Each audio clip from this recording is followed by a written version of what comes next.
This is Python's Paradise. This is your host, Greg Gilbert, aka the Python Hyena, straight out of Fredericton, New Brunswick, Canada, but rocking a beautiful Toronto background behind me. I will be at Fan Expo towards the end of August, so in Toronto, so looking forward to that. But here we are on July the 19th, 2025. And I have a five-time guest on with me today. Yes, you're gonna be really special to make it five times to put up with me five times.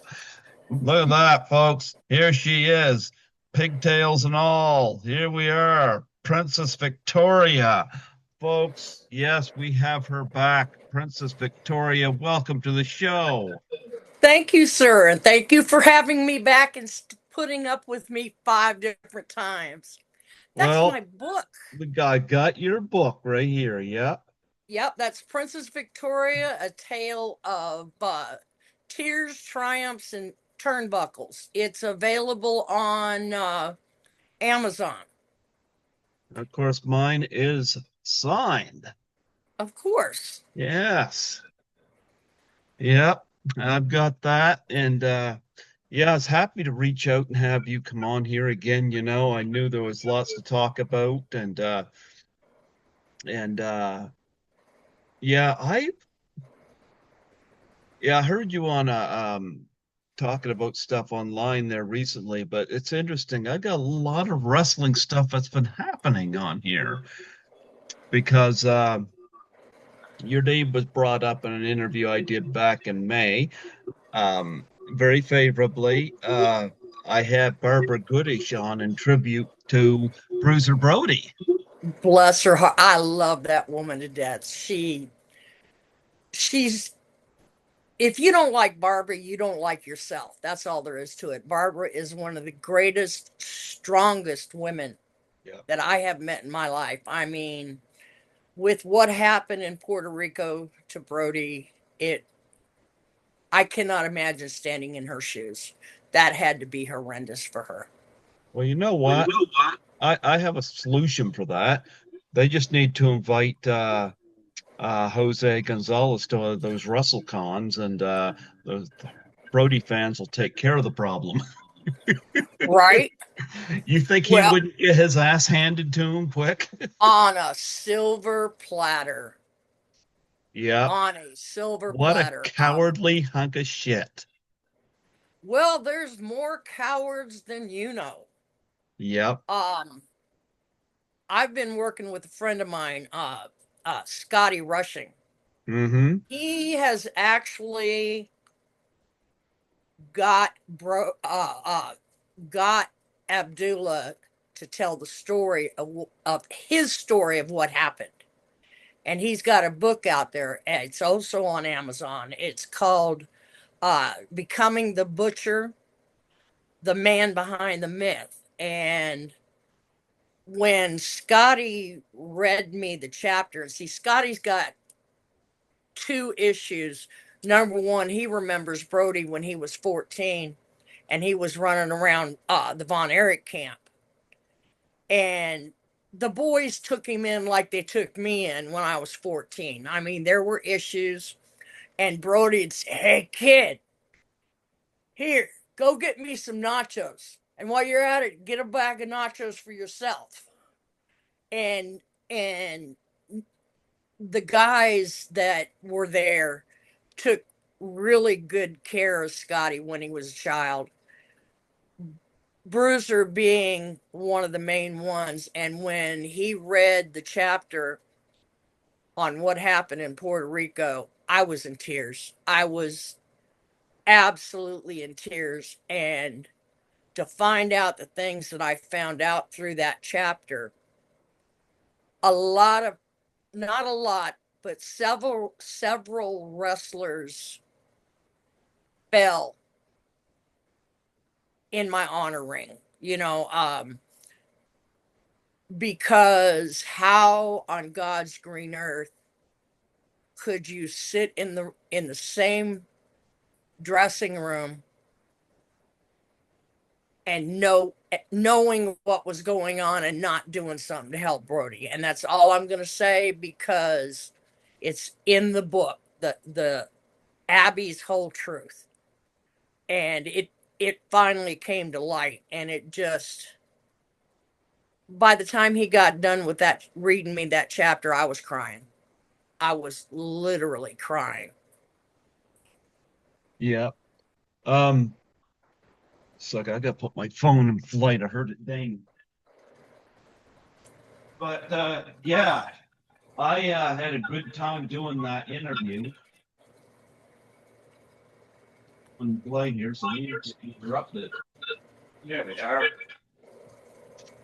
Anyway, I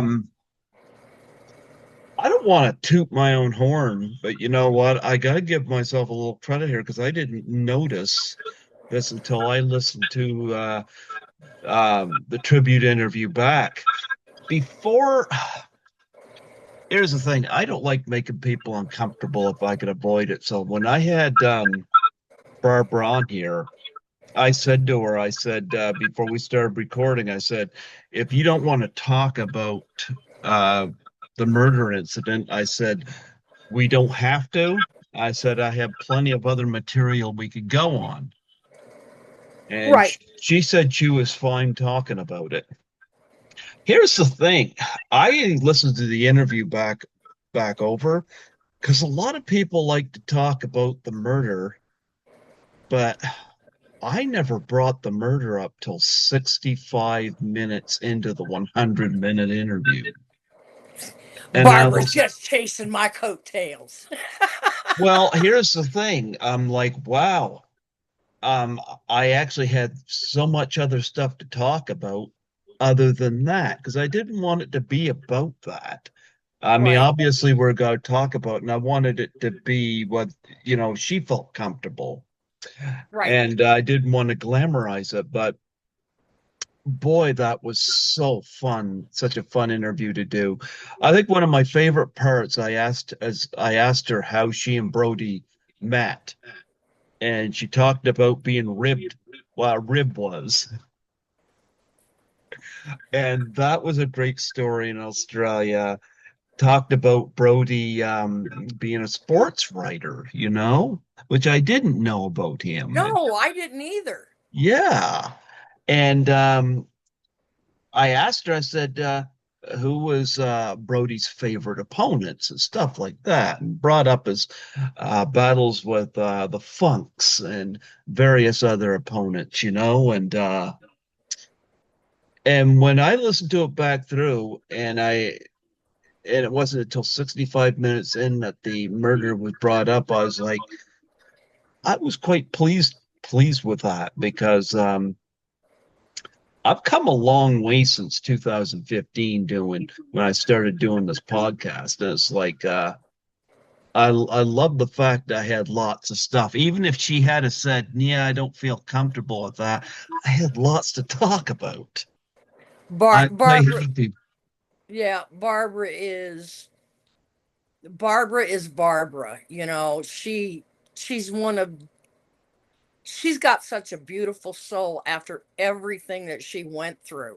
And she does so much now outside of wrestling.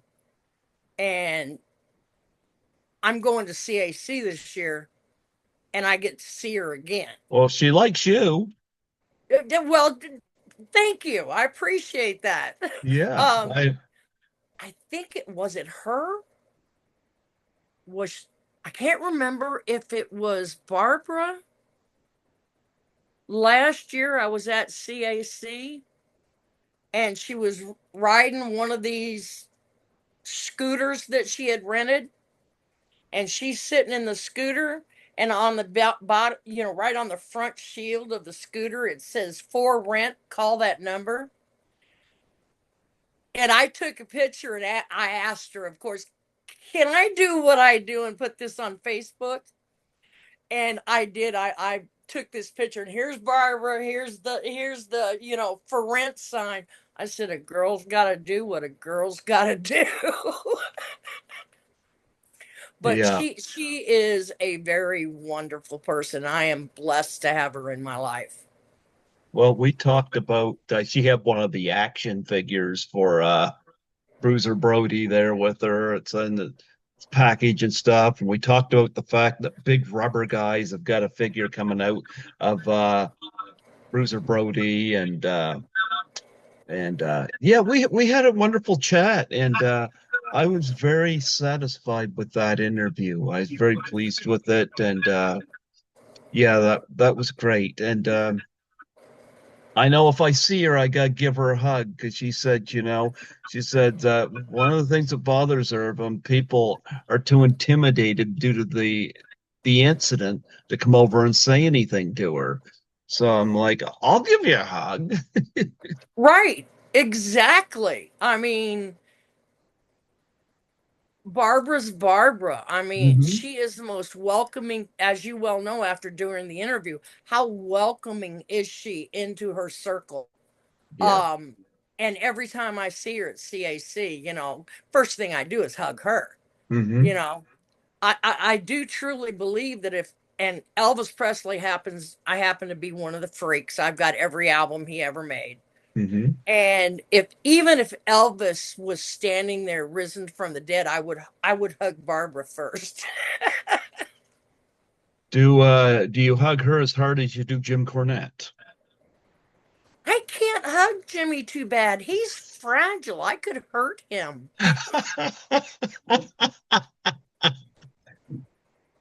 By the way, did you love Valentine's Day when What happened? What did I miss? Valentine's Day on your Facebook page? I addressed you. I sent you an iron sheet gift, You ain't right. You know that. and you put response. Oh my Lord! I bet you just had hearts floating all around your head seeing the iron sheet Oh, give that. yes. Yes, yes. Bless Shakey's. And then I sent you another one of Jim Cornette. I have not seen Corny in a long time, and I think the last time I saw him was 2013, and he was at. It wasn't the gathering then. Greg Price was running it. I can't remember what the name of it was then, but he of course was up on his podium. He had to be up above everybody, and me being me, I didn't give a royal rat's tail. I walk right up the podium and whisper in his ear. I said, "What's my name?" I said, "You know me. What's my name?" Now we're talking 40 years, Hmm. and unfortunately, I was going to say 30, but that's a lie. 40 pounds heavier. And he's sitting there and he's looking at me, and he looks away and he looks at me again. He said, "I don't know." And I said, "Princess Victoria." And he hugged me so tight, he almost broke my ribs. Did you smack You him in the know, head?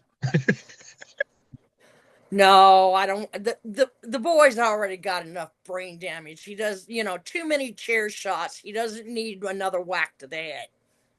But it's been crazy the last 12 years since I got back with my wrestling family, and all the people I'm seeing again. Hmm.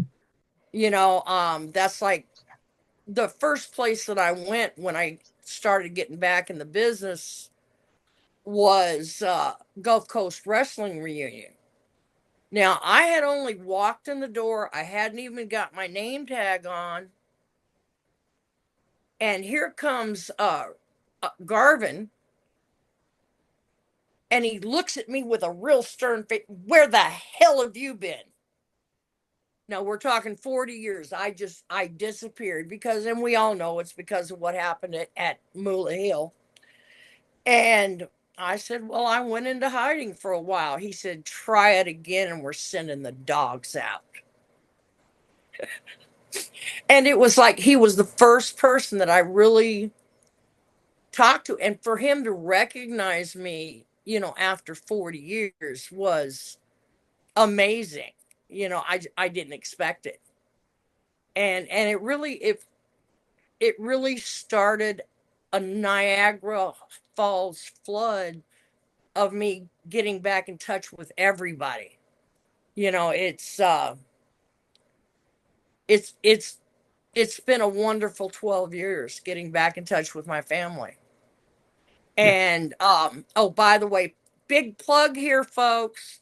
Listen, 21st, 22nd, 23rd, and 24th. I'm going to be at the Geek Con in Shreveport. Y'all need to come see me. They are, and this makes me so proud. There's a bunch of little girls, young ladies, who are going to dress up as Princess Victoria, and they're going to go through a judge, and whoever is picked as the winner gets a free signed 8x10 in my book, which I'll give my book to the parents first and let them read it to see if they want their daughter to read it. But that to me that's amazing. Scotty Rushing got in touch with me, and he's in Louisiana. And he told me something I had no idea about. There was a night where it was Buddy Landell and Wendy Richter against Lanny Poffo and me. Mm-hmm. Well, the finish was Wendy threw me at the rope opposite Buddy. She dropped down, I jumped over, and Buddy gave me one of those. And 250 pounds against 160 pounds, I went out. And the crowd went dead silent. And it felt like forever. And then all of a sudden, they didn't pop, they roared. Wendy and Buddy ended up under the ring until security could come back and get them. And the referee and Wendy and Buddy, before they had to go under the ring, kept kicking me. Get up. Nope. Get up. I'm fine right where I am. I'm tired. And then the crowd rushed the mat or the ring, and I decided, yeah, time to get up. Buddy comes in the dressing room. Now that happened in Thibodaux. Buddy comes in the dressing room, and he is doing the Buddy walk. I ain't never doing that again. And Bill Watts steps out and he said, "Oh, yes, you are tomorrow night on TV." Well, come to find out, there was a slight riot about Buddy hitting me. Bill almost lost his television license because of it. And I didn't know because, of course, being one of the girls, you spend 2 weeks here, you spend 4 weeks there. You just go out, you don't know what's going on. And that happened in the Tyler Coliseum in Shreveport. And they're going to do an interview with me. They're going to, the local news station. And the girls are going to dress up as me. And I'm going to be at a table with Judy Martin, Leilani Kai, the Glamour Girls on one side of me. And then on the other side of me is going to be Magnum TA. So I'm in the middle of greatness when I'm down there. And you You know what guys I got to heard? come. I heard one of the people that's going to be dressing up as you is Jim Cornette. He might win. He might win. Love you, Corny. By the way, we got to address your outfit. I love that cool getup you have. Wow. The The what? wolf, Yeah, everything. The wolf shirt, the earrings, the necklace. That is, I love the blue. right. I can't remember. I think I think I got this off of Etsy with the matching earrings. Mm-hmm. And the shirt, believe it or not, I got off of Temu. This shirt cost me $5. Wow. Now, Temu, you've got to be a poker player. When you go to buy from them, you got to read all the small print because otherwise they will take you to the cleaners. But I got three other shirts and they're long sleeve that have the wolf in different, like one has, I got a brown one that has a white wolf inside a dream catcher. And I got all of these from Temu. And I mean, every time I wear this, people I don't know will walk up to me and go, I love that shirt. I said, so do I. You can't have it. But thank you for the compliment. I mean, I That's love my, classy. yes, here. Does that help better? Yep. Nope. I'm just getting a better look. It's the colors, especially the blue and the gray clash nicely, you know? Yep. Yeah. Yep. I love this shirt. And it's polyester. Hmm. So it fits the way it should. It just, sometimes you'll buy a shirt and it's so stiff it doesn't fit right. These shirts and most of the stuff that Timu sells is polyester. And like I said, you gotta be a poker player because I bought three dresses that I will not wear in public, that they will be night nightgowns and such because they're just a little too see-through for my taste. But anyway, all I was gonna say too, even the rings, everything you got on there is nice and classy. Look at that. right. Well, that ring right there, Uh-huh. you see the gold one? Yep. That's 250 years old. Oh wow. This is before blood diamonds. See, I won't buy new diamonds because of what's going on. This is 250 years old. When in the days before the blood diamonds, the workers would be in the mine, outside the mine, they Hmm. would have a tumbler. And they made this ring was actually one of the rings that was made right in front of the diamond mine. And then of course the second one, the purple one, that's a flapper ring from the 30s. And then there's this one. And I found this one when I was still running my thrift shop and I had went to this auction and I had paid $25 for this shed and I was at the bottom of it and all I saw was junk. And all of a sudden I moved something and underneath it was a 3/4 length mink coat. And that was in the pocket. Wow. Right. This one right here.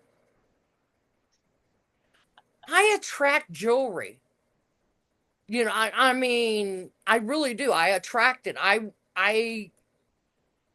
can go to a yard sale and pick up a ring and know it's gold. And they're selling it for $5. It just it gravitates towards me. Mainly because I love this is my makeup. I can't see good enough to put makeup on anymore without my glasses. This is my makeup now. This bracelet right here, my husband Jack gave to me, and he actually found it in 1973 or 4.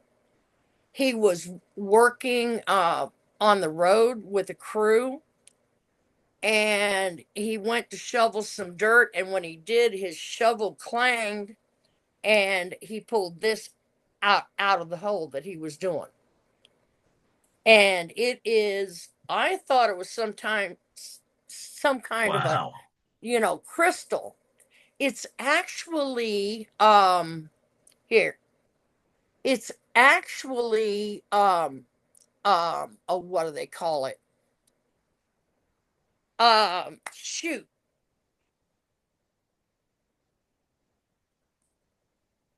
When something fossilizes. Um Yeah. this was a part of, this is tree. This is a tree bark that they found, and it had turned to stone. Now, what's the word I'm looking for when they talk about that? 64, and I can't even remember my name. It's not fossilized.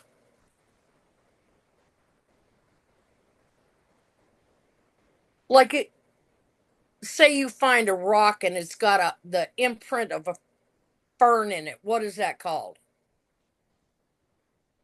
You have to clip this out. I don't want to look stupid. I'm not stupid, I'm just old. But anyway, that is fossilized wood. And I got told that by a gemologist. And my husband gave it to me. And if you turn it one way, it looks like a ship on the ocean. If you turn it another way, it looks like a scene for the desert. And if you turn it the third way, it looks like a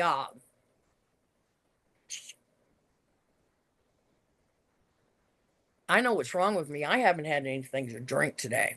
Um, it looks like a mountainside trees, you Hmm. know.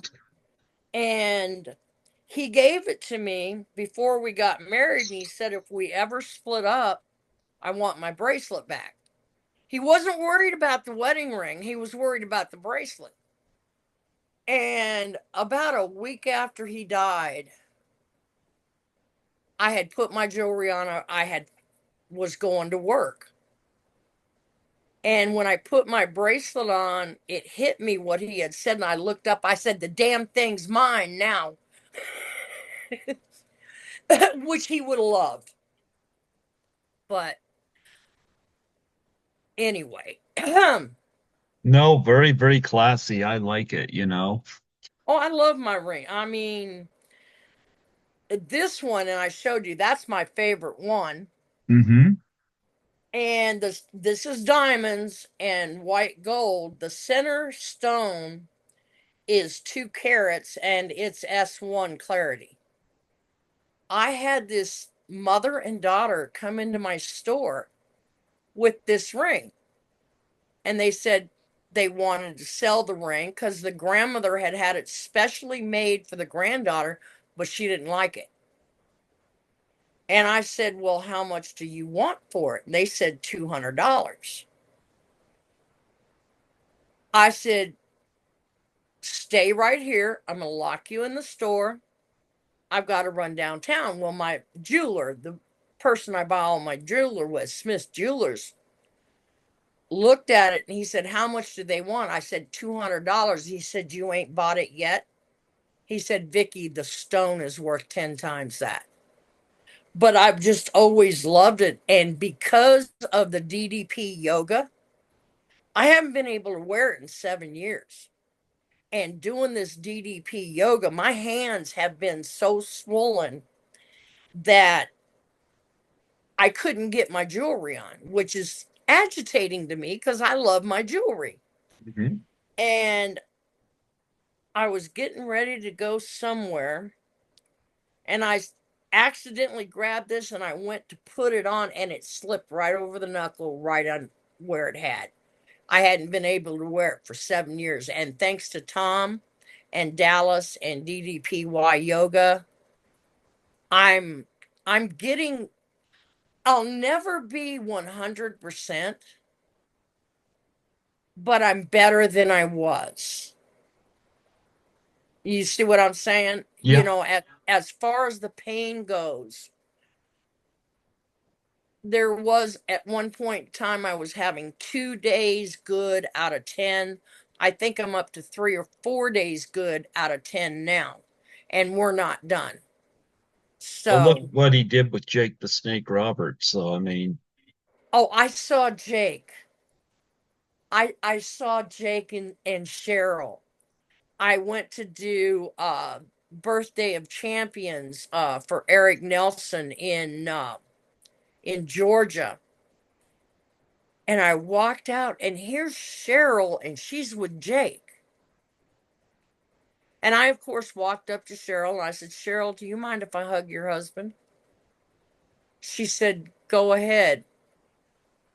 And I gave him a hug and I whispered in his ear. I said, it's Princess Victoria. And he grinned ear to ear. But then I started watching. And every time that Jake looked at Cheryl, you could see the stars coming out of his eyes. It was so good to see them back together and him in the shape that he's in. And you're right. That's due to Dallas. Dallas ran a hard line with Jake because I don't know if you were with the rest of us, but the rest of us kept expecting every day that we were going to wake up, get on Facebook, and they were going to tell us about Jake passing away. well, Jake hit 70 years old this year. Right. God bless him. And well, see, what a lot of people don't know is Dallas took Jake to his house. Hmm. I do know that. Right.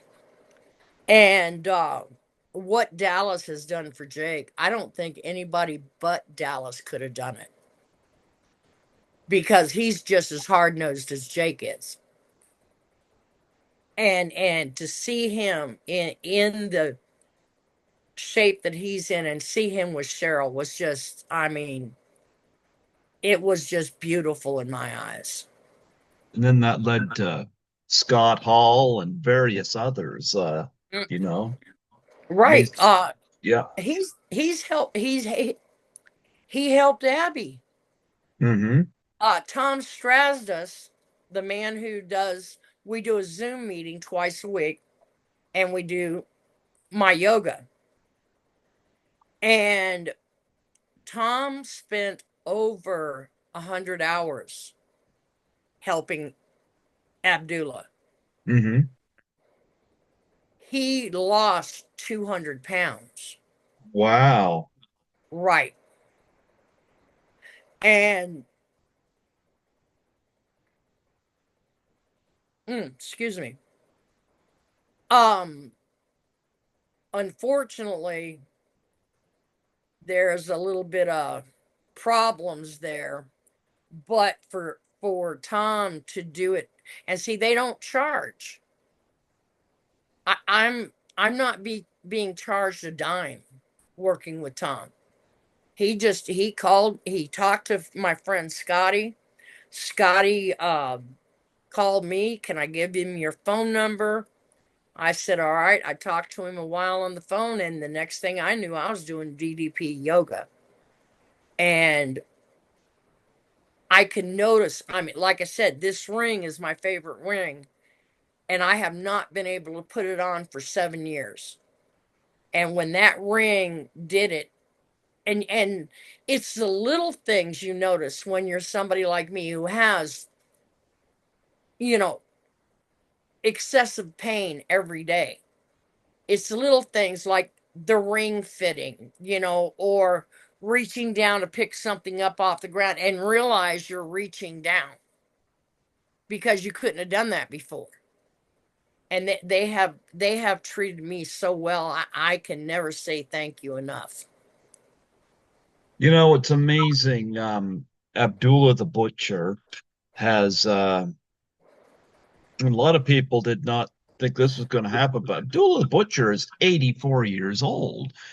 And most wrestlers that had the weight gain that he had don't make it that to that age. And Right.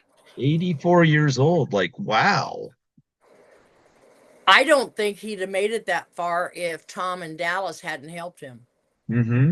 I think he would, because 400 pounds.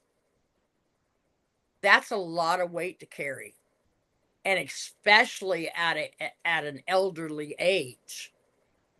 Um, and Tom and Dallas did the same thing with Abby that they've done with me. There was no charge. They're they're just out there helping people. Yeah. With, Tom's doing it. He's not getting paid, but he's there twice a week with me for an hour. And he's not getting paid a dime. How many people actually do that? You think they could straighten out Jim Cornette? Uh-uh. Uh-uh. There ain't no straightening out that boy. Oh, I love Jim. I love listen to him to talk about any subject. But Oh, yeah, he's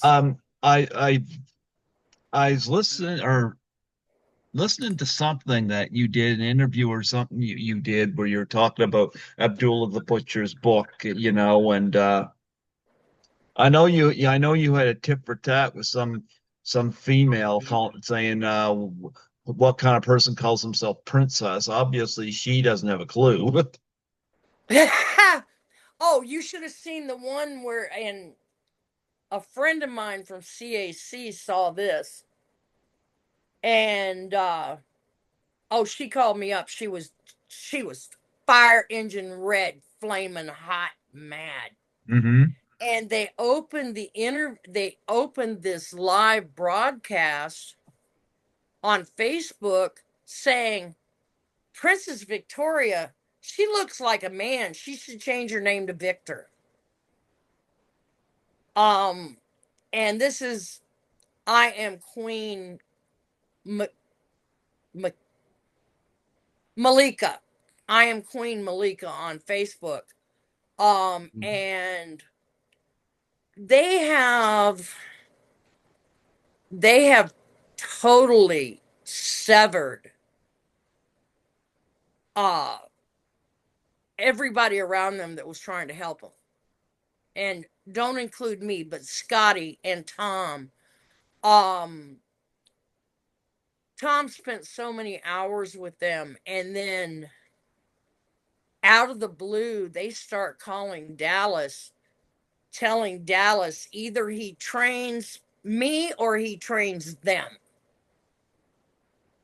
But he can't train both of us. Both of Why us. not? Really? Yeah. I mean, the man, you don't see me. If you want to see me, come to my page. If you don't want to see me, unfriend me. I don't care. I would never do that. But they tried to force Dallas into making a choice. And then when he wouldn't make a choice, they did everything they could to get Tom Strasdis fired after all the time he had spent with them. And it really broke my heart to see this side of Abdullah. It really did. Because the only thing people were trying to do was help him. And the book that Scott Rushing wrote, everything in it is on tape, because every chapter that he wrote, he would talk to Abby either on a Zoom meeting or over the phone, but it was all taped. And they did everything they could to stop the book from being published, including the night that the book was supposed to go to the printer the next morning. um Queen Malika sent an entire chapter about herself to Scott saying, I deserve to be in this book. Now she sends us at, I want to say 8, somewhere between 6 and 8 at night. And he's supposed to send this package, this file to Amazon to get the printing started the next morning. And then one thing led to another, and they were calling me names, they were calling Scotty names, they were calling Tom names. I mean, they would get on live Facebook, and It was absolutely crazy. What's her problem?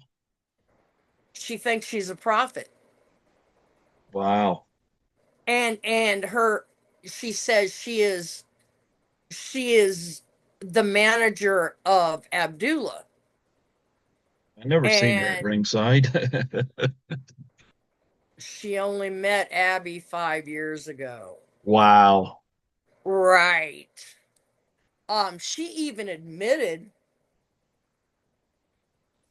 and this is funny, she even admitted on one of the tapes with Scott that she had beat the crap out of Abby because he owed her $1,500.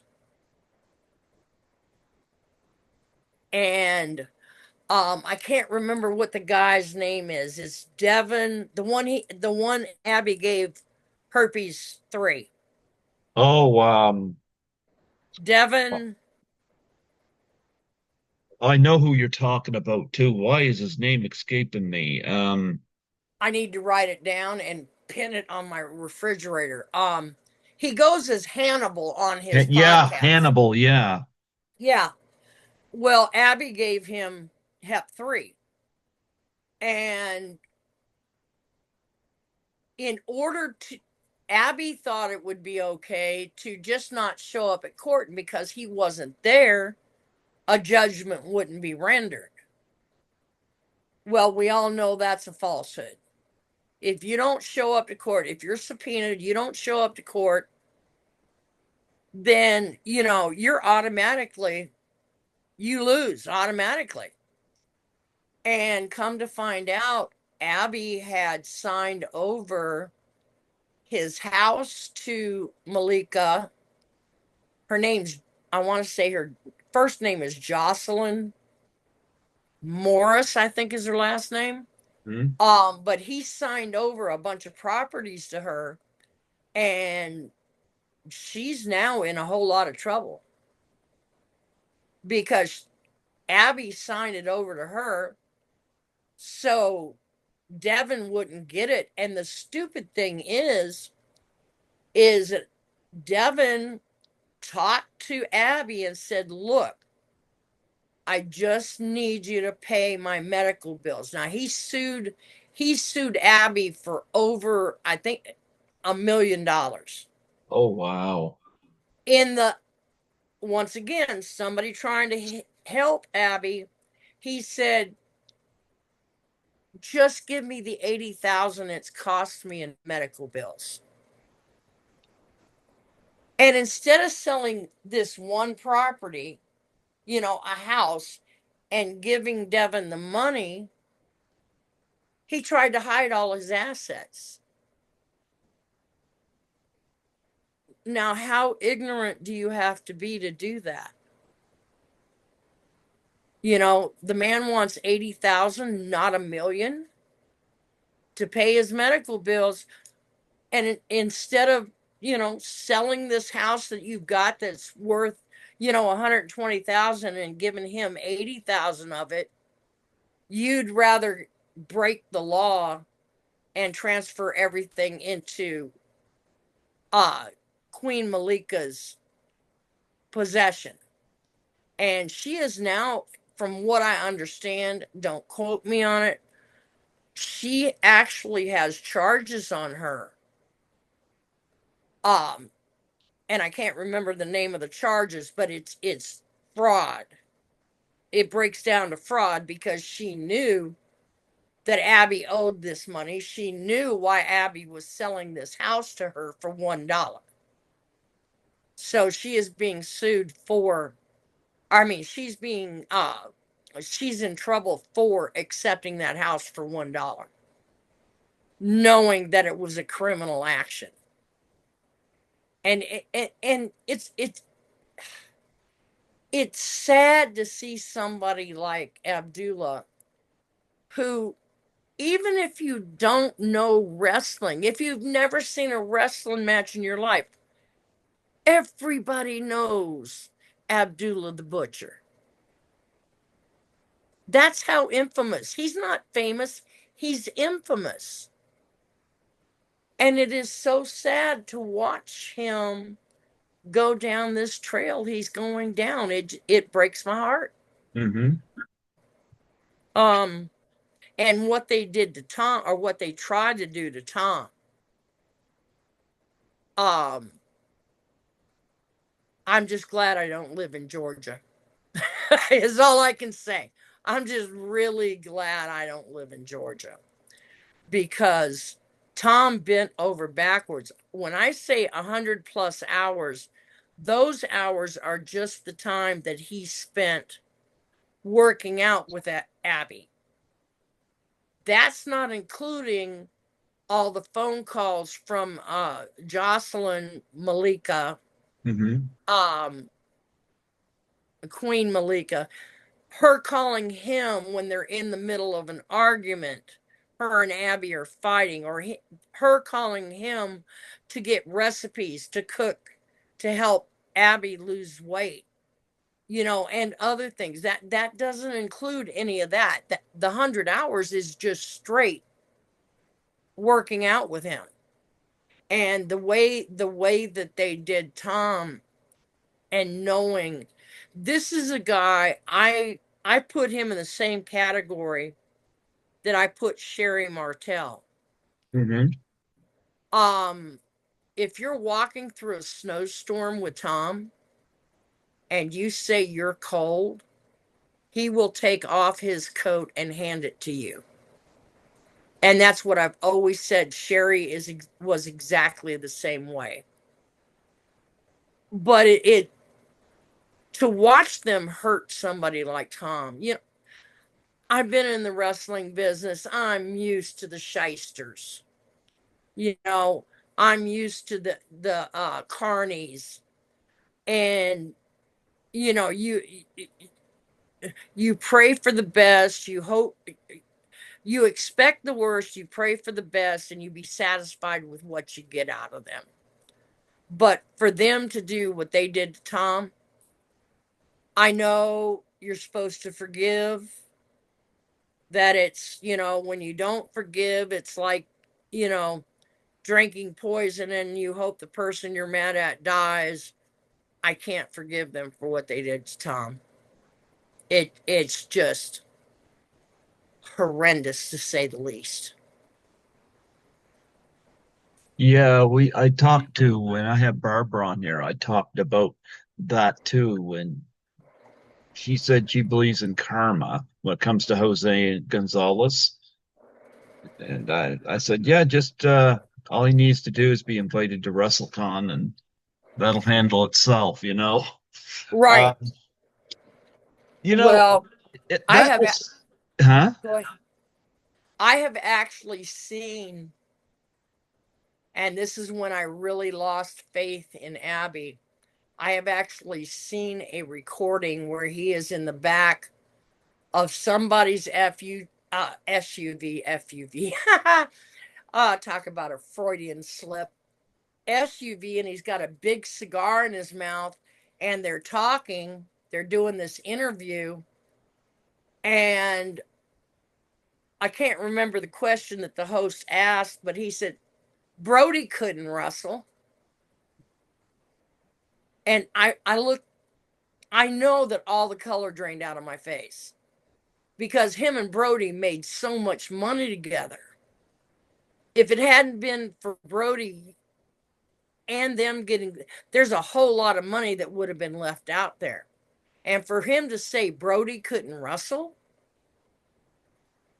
it's it's another reason I'm glad I don't live in Georgia. Hmm. It just, what I have learned about Abby and this Queen Malika in the last 7 months, I really wish I hadn't learned it, because I would never have expected that out of Abby.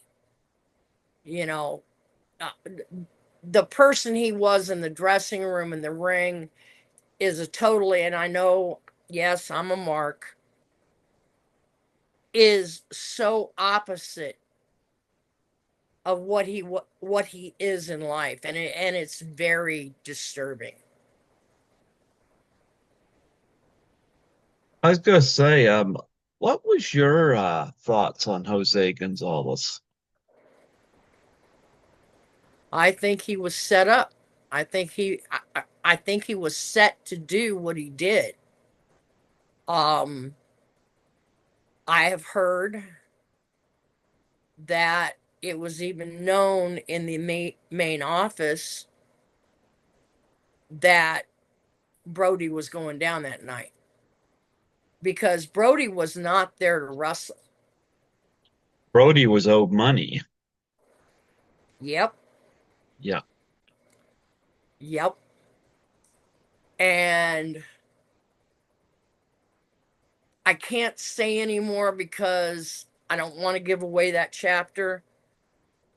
I'm just telling everybody, if you want to hear Abdullah's side of what happened, you need to buy this book. No ifs, ands, absolutely. or buts. Well, Once again, I'm going to say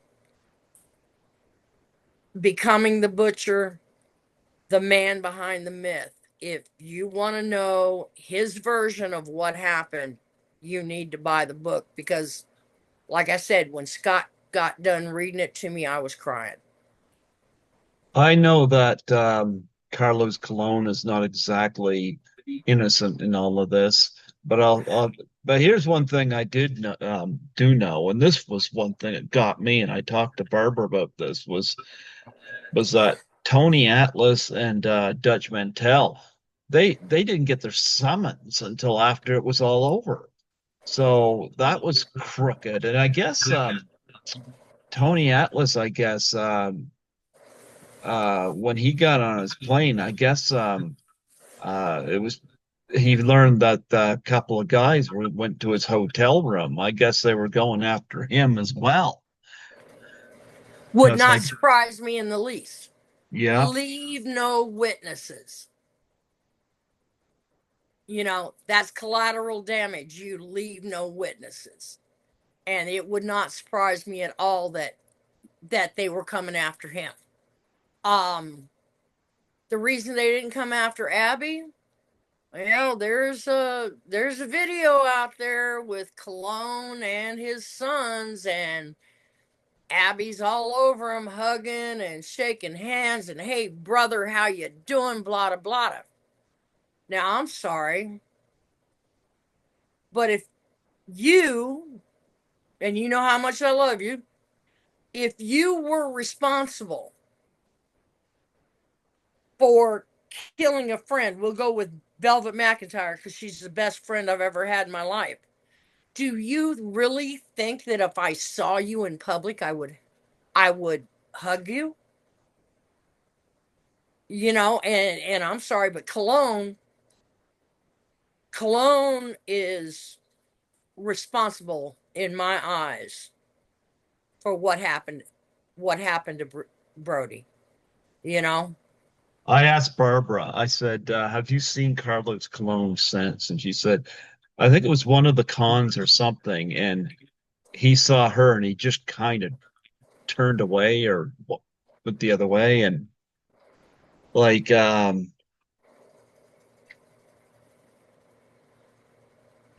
no respect there.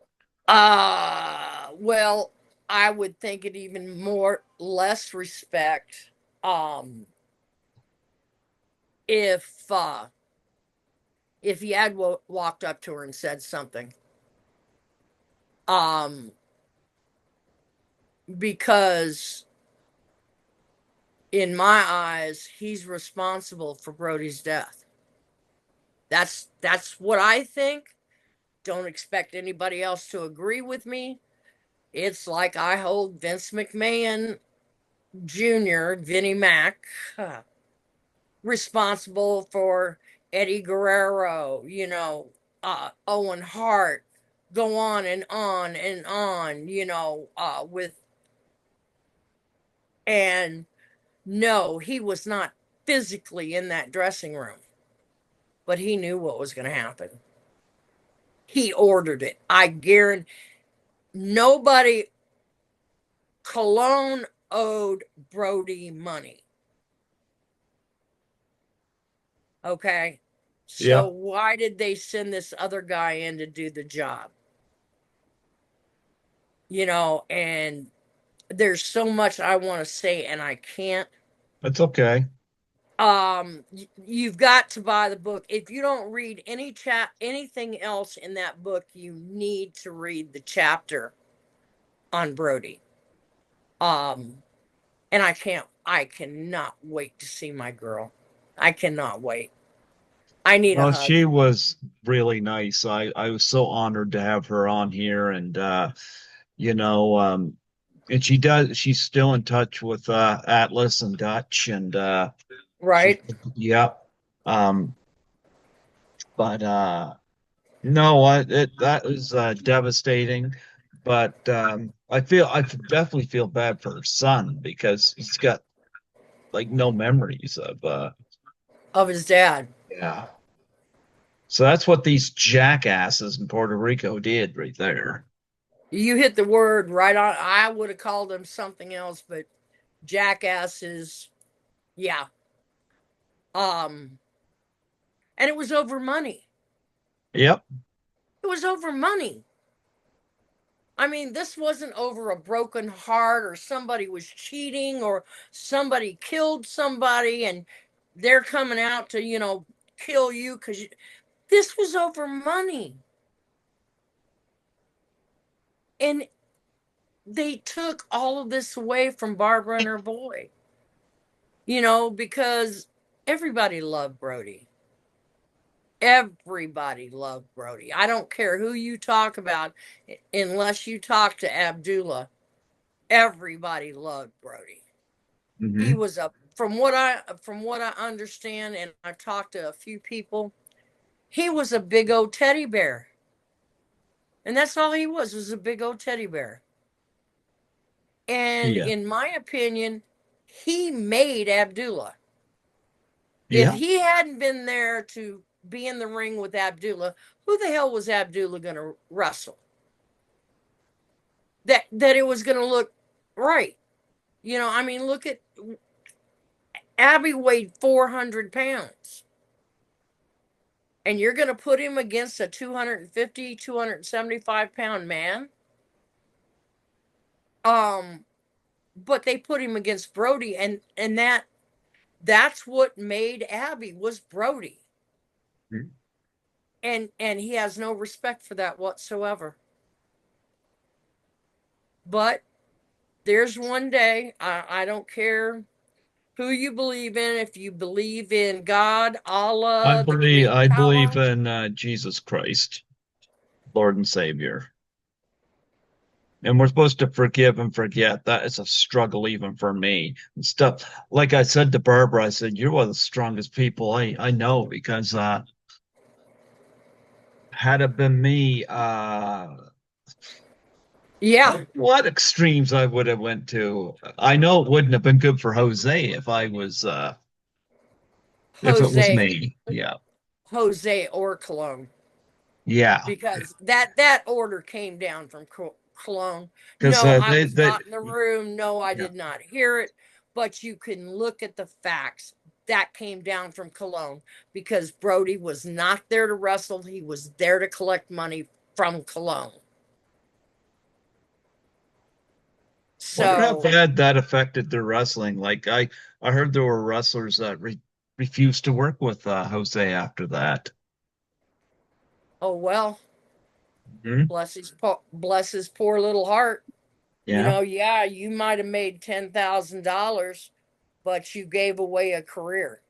Hmm. So, and well, and it's the same. Mick Foley was the name I was trying to remember. I believe it was Mick Foley who, when they went to put Abby in the WWE Hall of Fame, he was the one that said, "Then take my name out. I will not be a part of a Hall of Fame that honors Abdullah the Butcher." No, I think it was superstar Billy Graham that said that. You know what? I believe you're right. Yeah, because I think I remember Superstar Billy Graham said that. And that would not surprise me out of Mick Foley or Superstar. Um, but I think you're right. Thank you for correcting my mistake. Um, but when you've got wrestlers saying, I don't want to be in the same Hall of Fame as this person, that's a real bad picture on your part. Also, I have found out, and I can't release any names Hmm. because I promised not to, That's okay. but Hannibal is not the only person that got Hep 3 from Abdullah. Wow. I have found three others that got Hep 3 from Abdullah. And as I recall, um, Abby was the one who juiced Hannibal. And I'm sorry, but I'm not going to give that to anybody. You can't feel what I feel. So, how are you going to know when you go too far? And for Abby to know, I mean, after the first time that somebody had gotten Hep 3 and came to you and said, look, this is the only way I could have gotten it. You need to go take a test.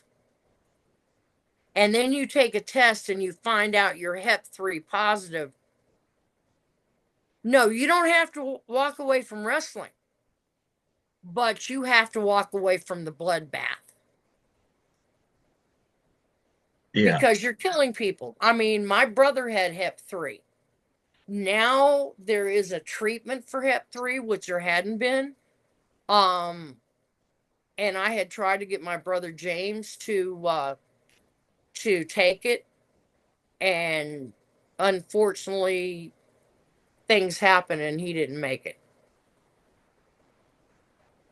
But my thing is, and it goes for everybody that was in that dressing room that we know, Dutch Mantel, Abby, what did you say the other guy's name Tony was? Atlas. Tony Atlas. Why the hell wasn't somebody in there to help him? Where would you have been? Where would you have been? And it took an ambulance an hour to get there. Yeah. And it took Atlas to carry him out too. Oh, I'm sure. Yeah. But I only know what I've been told, but I know that things should have been a lot different. God, Yeah. I wish I could talk about this. That's okay. You don't have to. You don't have to. No, it's not that I don't. It's not that that's the problem. It's not that I don't want to. I want to, but I can't. Yeah. And you know me shutting my mouth is a hard thing to do. Well, I do have other news though. Got a lot of wrestling coming up here because tomorrow on here on Zoom, I got Daryl San Martino coming on here, Bruno's son. Oh, cool. I am so excited about that. I'm You should be. I yeah, would I would be bouncing off the walls. How have you stood in the same place? That's yeah. fantastic. Who else have you Yep. got coming on? I well got Bruno's son coming on in tribute to him, and I got this idea from Barbara. She told me to go after this guy. I have next Wednesday. Knock on wood. Hopefully everything comes together, but should be everything's agreed upon. But I got Justin Race, Harley Race's son. Oh, very cool. Very Yeah. cool. Yeah. That boy had a hard road to hoe being Harley's son. I mean, he had a hard road to hoe. It's the same thing I say with as rough as Sandy Barr was on me. Hmm. Can you imagine how tough he was on his own sons, Sean and Art and Hmm. Jesse? You know, I just can't imagine standing in those boys' shoes, Justin, Sean, Art, or Jesse, because although Sandy was rough and he was doing his job, and to me a trainer's job is to do everything to make you quit, Hmm. because if you quit, your heart's not in the business. So as hard as he rode me in Velvet, I can't imagine what those three boys went through. Oh my God. Can you imagine what Justin went through? You're talking Harley Race.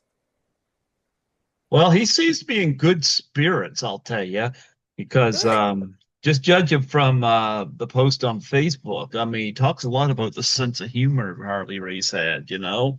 Oh, yeah. Oh, no. I'm not saying he had anything to say about his dad. I'm just saying he had a hard road to hoe in that ring. Yeah, yeah. But I'm very excited, and Barbara was the one that suggested I go after Justin Race. So I'm going to acknowledge her in that interview for that. But That's cool. yeah, I think that is really, really, really cool. And but um, but yeah, I'm excited about that. I got those, and of course, I always have Teal Piper come on every year. Of course. Yeah, Of course. I told her, I said, you know, you were. I actually showcased your book to her, and I read the excerpt where you talk about where she was possibly going to be named Chelsea Marie. Oh my God. What did she say? She didn't know about that, but she thought it was funny. Well, it was me, as I said before. Ric Flair was in the pool Yeah. and he was doing the shark thing. Hmm. And we were, me, Piper, Alpha, and Sika were sitting at the table, and Piper let the bomb drop that his wife was pregnant, and it was a girl, and we were throwing names around, and he really liked Chelsea Marie, but I think Miss Kitty might have twisted his arm just about a bit. Um, Yeah.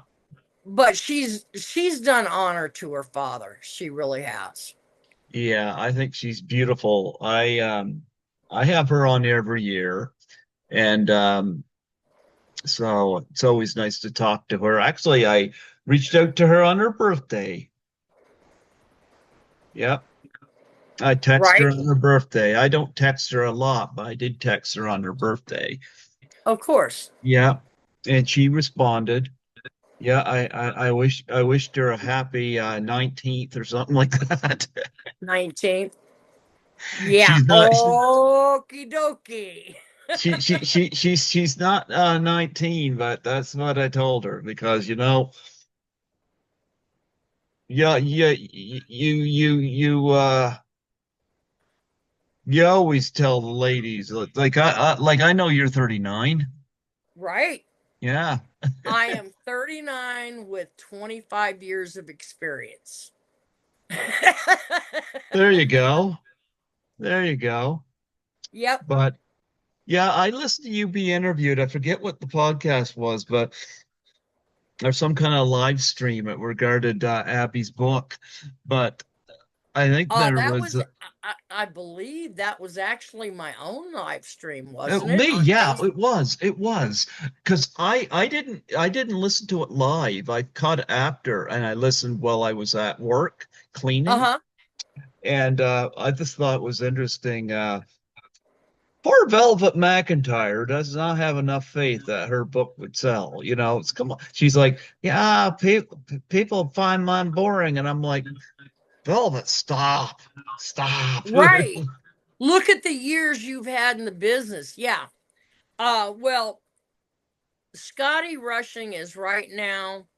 He finished Abby's book. He's working on Judy Martin's book. He wants to get it out Mm-hmm. before we go to Shreveport to the Geek Con on August 21st. Also, the illustrator on Abby's book, who drew the picture of Abby, is going to be there to autograph pictures of him and Velvet if I can ever get a hold of her. Velvet, if you see this, answer my question. Um, hopefully they're going to have. See, Tom has come up with a new idea. Um, that instead of doing the posed shots, Mm-hmm. he's doing action shots. And, oh, hang on.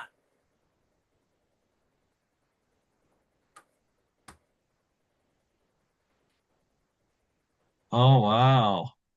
Right, Oh, yeah. I know that. I've right, seen that image. right. And he's done a picture of Velvet and he wants to sell the pictures at Shreveport and then send her X amount of dollars for it. And I mean, that's a different idea. Have you ever seen anybody doing the artwork who has done it in action shots? You When you have see now? Velvet, when you see Velvet next, you gotta give her a big kiss for me. Oh, believe me, I will. I miss that girl so much. I wish I could get her She's on the a reason damn I plane. discovered you. Yeah, I remember that actually. Yep.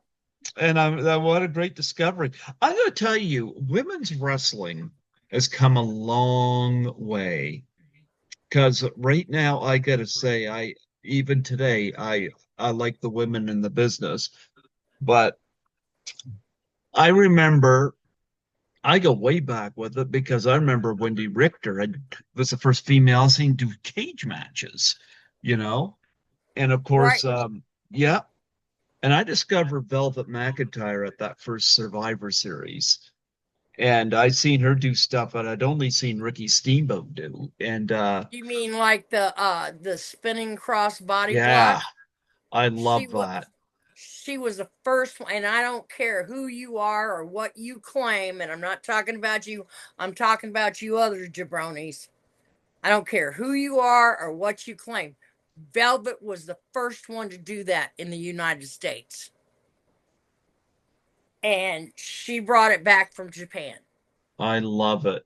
Velvet was so fun to watch. I loved the hair. She was gorgeous, and she'd go out there and she just light on her feet, springing around that leg or around that ring and getting up on somebody's shoulders and rolling them up. And Yep. I found her fascinating. And at that first Survivor Series, that 5-on-5 Survivor Series, she eliminated two of the opponents, including Sherry. So. Not Right. bad. But No, Velvet is and was a hell of a wrestler. I yeah, mean, and you know the story of why she went started going barefoot, right? you might have mentioned what say it again. Someone took her boots and hid them from her. And she had no choice but to go out to the ring barefooted because they were pulling. I want to say it was Davy Boy, but God only knows. You are Um, dynamite. yeah, or Dynamite. Well, Dynamite Kid. I warned those two the first time I was in the dressing room with them. You pull a rib on me, expect tenfold back. I mean, I even glued somebody's boots to the ceiling one day, with help of Rick Oliver. But anyway, well, Velvet went out to the ring barefoot, and when she came back, she never wore boots again after that day because she felt that she could move a lot better. And that one legged drop kick of hers, Yes. You've never seen a more beautiful drop kick out of male or females in that business, in this business. I mean, she, Velvet, Velvet put her heart, mind, body, and soul into this business. I love Velvet. I've been a fan ever since seeing her, and that was 1987. Right, So yeah, and so I discovered you through her because that was when we connected when I wanted to get her on the show, and you mentioned why she wouldn't be able to do it, and I right. started looking into you. I find I make a lot of discoveries on YouTube, but going back to the females, like women's wrestling to me has always been great. I mean, you go ahead into you got Medusa, and then you Yep. go into the Attitude Era, and you got like Trish Stratus is amazing, and Lita is amazing, and even now, like I just fell in love with Liv Morgan, love her. Charlotte Flair is amazing. I love Charlotte Flair. They're going, and this is what I love to see, is I quit watching the WWE Mhm. because of the lingerie matches, Yeah. the gown matches, and all that. Because, and to this day, I find it degrading to a woman wrestler. And when they did the show in Kuwait and they had these three girls go out there, I actually saw a quote from one of the girls that she was actually crying walking out to that ring, that this was not something that she wanted to do. And I get it. And I don't blame the girls for that period of time that Vinnie Mac turned women's wrestling into a TNA show. Yeah. Those women wanted to wrestle and they were going to do anything they could to be in wrestling. And unfortunately, at that time, Vinnie Mac was in charge and he was doing all this crap. But now, since Triple H and Stephanie have taken over, I'm starting to see better female wrestlers and wrestling. I'm still not big on Triple H, how he seemed to merge ahead. Yeah. I like Stephanie, Jay, mind you, but uh, I'm not a big fan of Triple H at well, all. you think Mary and the boss's daughter might have something to do with that? Yeah. Well, had he not done that, his biggest contribution to wrestling would have been jobbing to the Ultimate Warrior, WrestleMania 12, in like under a minute or something like that. So, like, Now you just told me something I didn't know. oh Um, yeah, can you put me on mute for a second? I have to go talk to a man about a horse really bad. I'll just pause it. Okay, there you go. Yep. Yeah, you done talking about getting the horse ready for Jim Cornette? Yep, I got the horse ready. Come on, Jimmy. She's waiting on you, brother. I'm gonna say women's wrestling come a long way, and I mean I like Tori Wilson. I like, but a Oh, lot of I them even love today, like Charlotte Flair. If you haven't seen her wrestle, she is wonderful. that. That does not surprise me. I That really like Charlotte. I mean, Charlotte is awesome. I like Charlotte. any of I love the second and third generations because most of them have been trained by their fathers Hmm. or mothers. And uh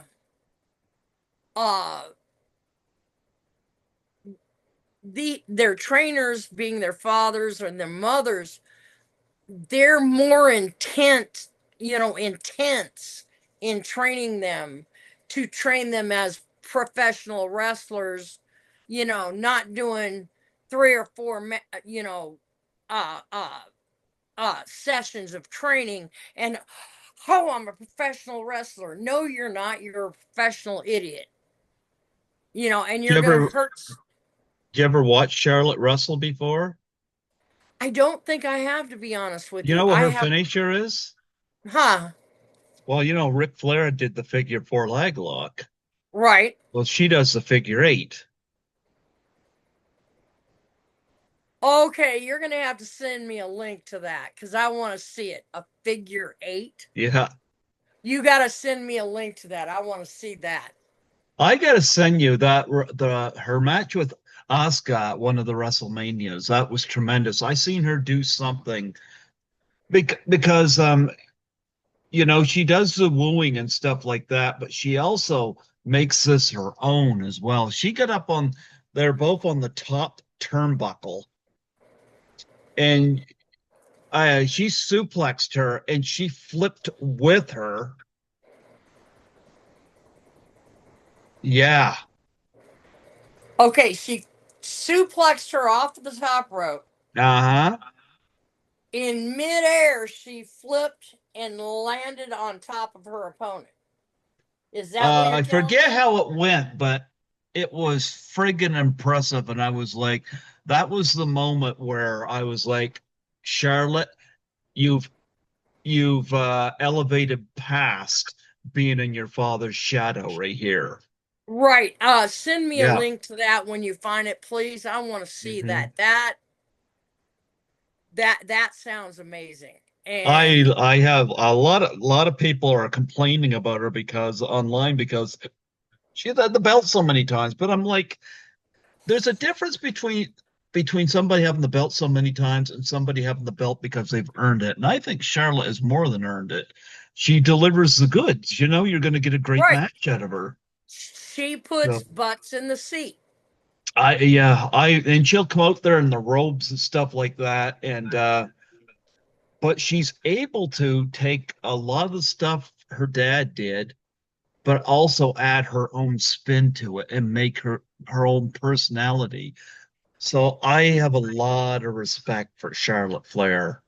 You And know, that's they got women's Royal Rumbles now. Did you know that? no, I did not. Mm-hmm. Like I said, I have not Charlotte's been won one. too. All right, I'm gonna Yeah. have to start. All right. But Um, that was something Sandy told me. I had my original gear, the brown mm-hmm. vest with the feathers and the white skirt and the moccasin boots. Those came out of my closet. I already had those. I just put, instead of having the skirt tied, I put Velcro on it. Uh-huh. Sandy set off my moccasin boots to have a wrestling sole put on them, Mm-hmm. and then the vest I got from the state fair in Salem, Oregon, and we just turned and made them to me, made me. But it was, and what Sandy told me then was we were in the ring and Velvet and I were doing mock matches. Nobody in the room. Now you want to try doing a hard wrestling match? Try doing it with nobody in the room. Kind of like what they were doing during the pandemic with wrestling. There's no sound. There's no way to judge the crowd. There's no way to work Actually, the psychology. Jim Cornette was very critical of them doing WrestleMania without anybody in the building, but he did say this. And I forget who her opponent was, but he was very complimentary about the Charlotte Flair match. He Right. said she made it work whether there was a crowd there or not. And that's when you're talking about a true professional. Yeah, I'll have But to send you some stuff there because please do. Charlotte is awesome. I have a lot of respect for her. But Um but we were doing this mock match, and Sandy looked at me. He said, "I want you to whip off your skirt like Pipe does his kilt. Yep. And immediately I was like pissed, to say the least. I said, I don't want to be Roddy Piper. He said, no, no, no, that's not what I'm asking you to do. He says, I want you to, every wrestler that I bring here, because Sandy brought wrestler after wrestler after wrestler into Velvet Knives training. Hmm. Buddy Rose, Rip Oliver, Roddy Piper, the Sheep Herders, Luke and Butch, Stan Stasiak, Dutch Savage, Dale Lewis, if you remember that name. That's way back there. Professor Dale Lewis. Mirth the Surf, way back there. He brought all these different wrestlers in once he had cleared the crowd. And what was funny is all the guys quit and it was just me and Velvet. And when he told me to whip off the skirt, and I said, I don't want to be Roddy Piper, he said, no, I don't want you to be Roddy Piper either. I want you to look at each wrestler and take the good and leave the bad. What's good for you and what's bad for you, keep what's good for you and get rid of the bad. He said, and eventually you will become an individual. So what did you get off the Iron Sheik? Uh, not to steal his weight. He'd get really upset about that shit. Um, with everything going on and with Vince McMahon and whatnot, I mean, talk about not impressed. He's getting his ass handed to him by Janelle Grant, I guess. So I guess I, that's what happened. Yeah. what surprises me is everybody's so surprised. Well, I want to Look bring, at what look at what he did to women's wrestling. yeah. Lingerie matches, gown matches, that crap that he put on with Triple H, Santa's little helper, where he was, one of the girls was crying on her way to the ring. Yes, it was in Kuwait, it was for our soldiers, but they didn't need to see three naked women, you know? Um, and everybody was so surprised when all this crap came up about him turding on a woman's, and I cleaned that up, chest, and having her mess with three other guys while he was watching. Why was everybody so surprised? What a Look at corrupt what he individual. look at what he did to women's wrestling when he first got there. I mean, he destroyed it. He turned it into a TNA show. And everybody was so surprised when they found out, oh, he was doing this horrible thing and he was doing, really? Are you kidding me? It was all, I'm very sure, I wasn't there, but I'm very sure that it was all over the dressing room what he was doing. Um and I'm really glad for what she did because she got him out of the WWE. He I understand though he's got dementia. Have you heard that? I heard stories about that, yeah. Um but this was before he had dementia. I don't think Bret Hart hit him hard enough, though, personally. Me either. Here, I have this little thing I got from one of my officer friends. It's called a taser. Oh, jeepers. Vince liked to talk like he's tough, but I mean, I've never heard any story about him winning an actual fight because, I mean, Nails and Bad News Brown, they both choked the shit out of him as well. Well, and see, you've got to understand, I remember Vinnie Mac when in 82 through 84, he was running around chasing Hogan and Piper like he was a teenager in love. And when I say pencil neck geek, I mean pencil neck geek. Yep. And the first time I saw him, I knew immediately that he was on steroids.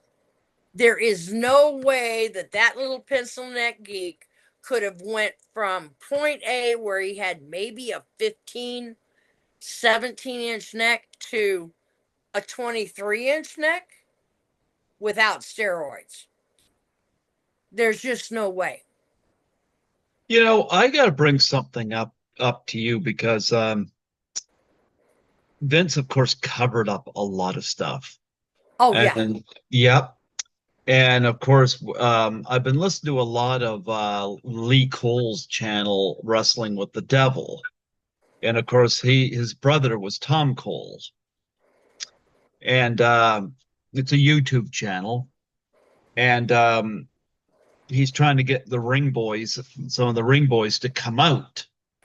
And he's really going after what went on with Pat Patterson, Terry Garvin, and Mel Phillips, right? As well as Vince McMahon. Now, I'm going to see if I brought it up here because I had a little debate with somebody I know in Toronto named Ry Levy, and he did a documentary on let me see if I can find the name of it. It was called, I think, yeah, it's called Out of the Ring, about LBT LGBTQ. I'm going to get all this LGBTQ. Yeah, I knew I was going to screw that up in wrestling, which, was all fine and good. And I know him through an actress friend of mine, and I got nothing against him personally, but we got into a little discussion about Pat Patterson, which at the time I lost the discussion until I heard Jim Cornette bring a little bit of light into this. Was that about the 10-year-old they caught him in the backseat of the car with? The 10-year-old boy by I've heard chance? of that. Yeah, I didn't know that when I talked to this guy at the time. Here's the thing. I want to bring this up. I brought this up to him, and I'm not going to get this word for word because it was a couple of years ago since we had this discussion.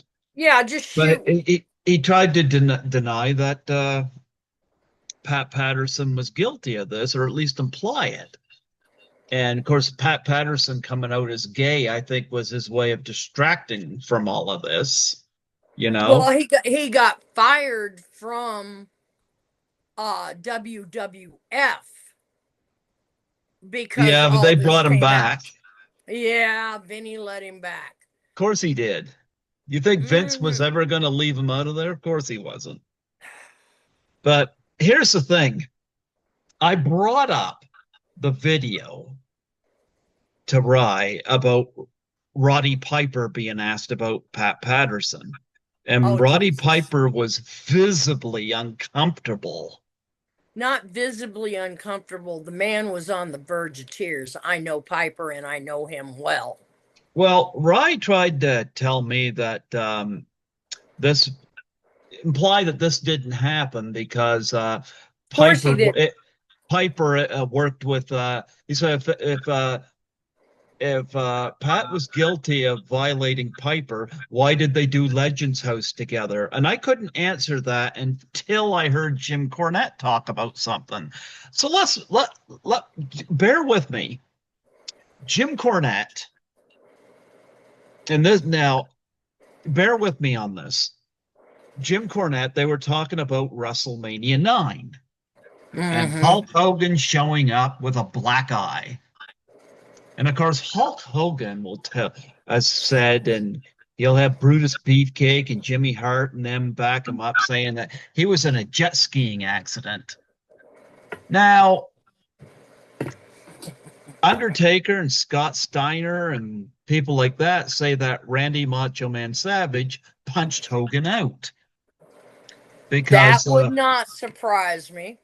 well, apparently Elizabeth was staying with Hogan and Linda, and Savage did not know about this because he was on the road, and I guess Elizabeth was courting around with somebody, and Hogan didn't tell him, and See, I Savage didn't, didn't I know. have never heard anything about that. Oh yeah, this was talked about.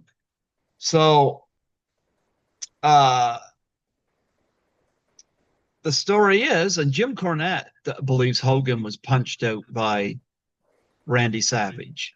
But even hearing, I know there was a Q&A at one of the cons, and Jimmy Hart was asked about it, and Jimmy Hart was talking about it. And one of the people up there with Jimmy Hart was Scott Steiner, and you could see Scott Steiner's expression shift when Jimmy Hart was trying to sell people on the parasailing thing, you know? Uh, Yeah, Scott wasn't buying that. And God right. bless Jimmy Hart, you know? But but anyway, now I bet you if I was to ask Rye would probably say that can't be true. It had to be a parasailing accident because Hogan and Savage uh, wrestled each other, fought each other long after WrestleMania 9. Well, Jim Right. Cornette brought some clarity to that. He said, money talks. Savage was a professional. He knew that Hulk Hogan versus Randy Savage was going to sell tickets. So Yep. Savage showed up. He did his stuff. He worked with Hogan. Right. And now, if I ever see him again and I got to bring this up, I have an answer for him. Yeah, Piper did Legends House with Pat Patterson. Okay, It was the money. Legends House had Mean Gene Okerlund, Jimmy Hart, uh, Howard Finkel, Hillbilly Jim, Tony Atlas, Pat Patterson, and no disrespect to any of those guys, but why do you think Roddy Piper was brought into the fold? Because they needed somebody who was going to bring in viewers. And Piper was the biggest name out of those. Of course. Yep. Yep. So And yeah. that had to be one hell of a payday for Piper to have done that. Yeah. Because I saw the same interview you did, and Piper was one of my friends, just like Don Morocco, often Sika, when I came into a town, Magnum TA, Terry Taylor, you name it. If I came into a town and one of my brothers was there, they made sure that, all right, follow me. This is where the venue is. Meet us outside. This is where the motel room is. And for knowing Piper as well as I do, as a friend, when I saw that, I cried Yeah. because I knew when he said, "Well, I think the phrase was maybe I flirted just a little too much." Well, And I literally saw his heart break in his eyes because he could not go at that time. He was tied in with the WWE and he could not come out and say what really happened. hmm Um, for the simple fact that Pat Patterson was, and go ahead and sue me, guys, really. Come take my 50-foot mobile home. I love you. Um, when I saw Barry Orton, I think it was Bruno Sammartino, and a couple Superstar Billy other Graham. superstar Billy Graham, Mhm. on that show, and I'll remember this to this day because Barry Orton was a very good friend of mine. Hmm.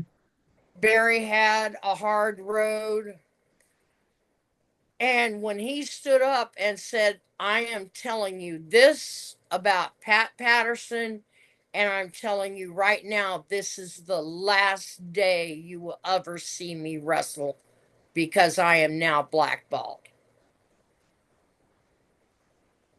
Not being gay, I don't have a problem.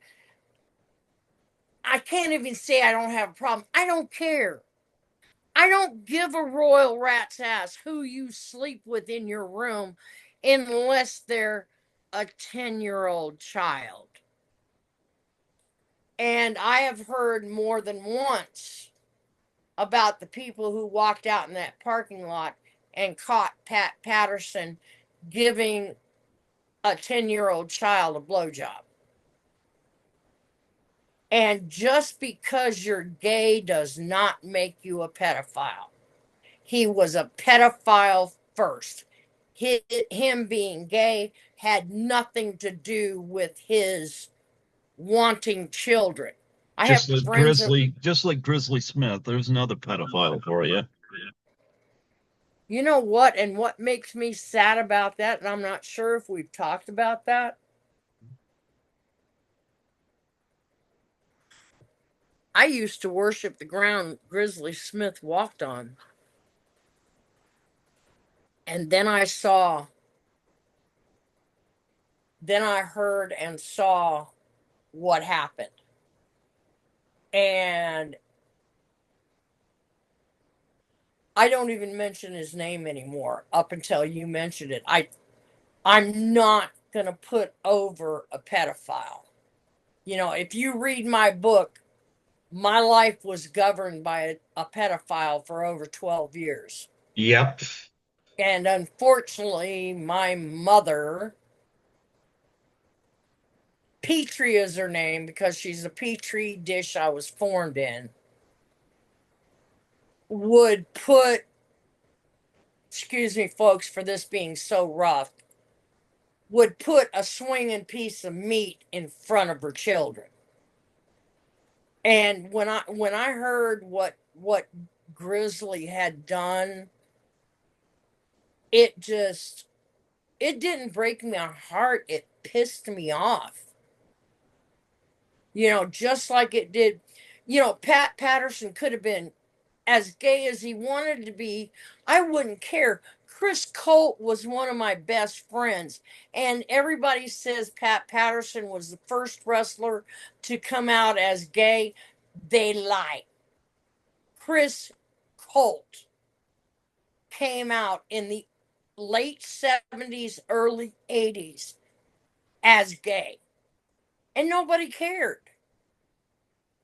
You know, they knew that he was a professional wrestler. Oh, God, so he's gay, and but when a man when a man or a woman, because a lot of women get away with this crap, and when they are assaulting a 13-year-old child, they are changing that child's life, and they are pedophiles, and most women don't want to admit that. But when I heard about Grizzly Smith and everything he would had done, I really had to sit back and do a checklist on myself because I always thought that because of my childhood, I would be able to spot a pedophile. And I didn't spot Grizzly as that. And I was really disappointed in myself when all this came up. Very disappointed. And going back to Piper too, what I was saying, yeah, he did Legends host. He was the selling point. But I've also had a guy on my show 3 times named uh Why is this? I got to bring this up because I've had him on my show 3 times, and I need to. Right, I got you. Yeah, It's good to see somebody else do that instead of just me. yeah. That Cody Knox. I've had Cody Knox on my show 3 times. Cody Knox Cody. is a film director. He did a Okay. movie. He did a movie that you think of all the ideas I've had for zombie movies. This is one of the most unique ones. He did a movie called Pro Wrestlers versus Zombies. I saw that and I went, are you freaking kidding me? And then watching all these wrestlers turn into zombies, it was like, ew. Well, he was telling me, you know, the plot is in and around an event regarding Shane Douglas, but he got Shane Douglas in this. You got Hacksaw Jim Duggan. You got Matt Hardy. You got Kurt Angle, who does an ankle lock on a zombie and rips his foot off, which was funny. However, the movie came like all those wrestlers did not come on board until he got Roddy Piper. Right, right. Now, yep, and I think I kind of remember whether it was Ariel that told me that that they convinced their dad to do this movie. You got to do this movie, but Yeah, Dad, you've got to be in a zombie movie, Dad. yeah. I mean, they kill is not as cool as being a zombie. Oh, he do you think he becomes a zombie? I haven't seen it. I have heard Oh, about it. well, if I told you there's one survivor, who would you think would be the survivor? Piper. Well, here's one thing I'm going to say, and this was something that I'd say. Now, I hadn't talked to Ryan in a couple of years, so a lot of this is vague stuff. But Right. when he goes on about Pat Patterson, well, here's another thing. Piper was the big selling point to getting that movie made. Once Piper Mm-hmm. came on board, and Cody said this, once Piper came on board, everybody else filed in. Cody Rhodes. No, Cody Knox. Okay. Cody Knox. The director, producer, whatever. Yeah. Anyway, so that would be something else I'd bring up. You know, Piper's name on something, as far as wrestling, was a big deal. Pat Yes. Patterson's name on something, he may have come up with Didn't mean ideas and it didn't mean shit. yeah. So I didn't think of that at the time, but if I have this Mm-hmm. discussion with him again, I know how I'm going to answer him because he might he might believe that Pat Patterson's I don't know. But I've heard enough bad, and I'll go so far as to say this. I just heard this a few months ago. One of the people that Vince had to pay off to be quiet was the first female referee, Rita Chatterman. And Rita was talking in an interview that when she was brought in to referee a match, and she had said that if you don't know the name of the person that brought her in to referee, Right. but and I wish I had the link to the interview here, but anyway, she said that Pat Patterson came out and wanted to know what she was doing there, and she told him, and I guess he went into the back room, and I guess Chief Jay Strombo, I guess, was the one that came out, and he grilled her about it, and he said, you know, so and so told me to come in here and referee a match. And then Pat Patterson comes out and apparently Pat wasn't happy about it. Oh, well. Well, here's the deal. And Rita had said that apparently Pat wanted the women that wrestled that night to break her legs. Now, of course, that didn't happen because outside maybe Moolah, I don't think any of them would have listened to him. Right. They That wouldn't have. that tells me all I need to know about Pat Patterson as a person. Yeah. He's a prick. Well, he's not even good enough to be a prick. And I think, and this is terrible. I thank God that he's dead, because that's how many children was he going to rape if he lived any longer.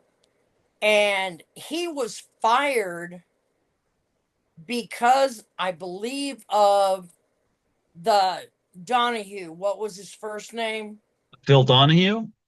Phil Donahue show. Mm-hmm. And Barry Orton said, when he came up and he started speaking out against Pat Patterson, he told him point blank, this is the last time you will see me, and I will never be able to wrestle another match again, because I am now blackballed for what I said. But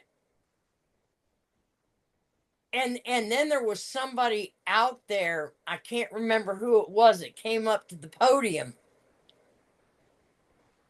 and it was another wrestler, and I cannot for the life of me remember who it was. But he came up and he denied everything everybody on the stage had said. Bruno left wrestling because of what it was turning into. Yep. He did not want to leave, but the way wrestling was going, he was a Christian, he was a man, and he did not agree with where Vinnie Mac was taking wrestling.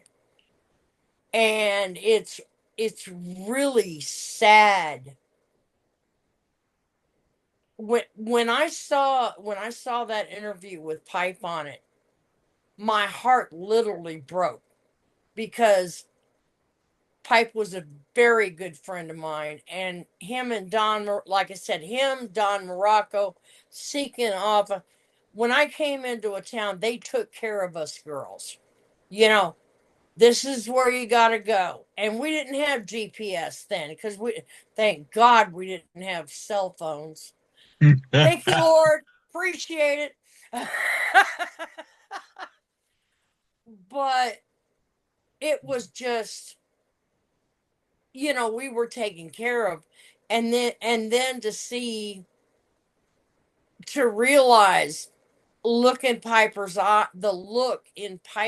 eyes when he answered that question, his heart was breaking. I don't care who you are. If you never met the man in your life, you could look at his eyes. The man's heart was breaking.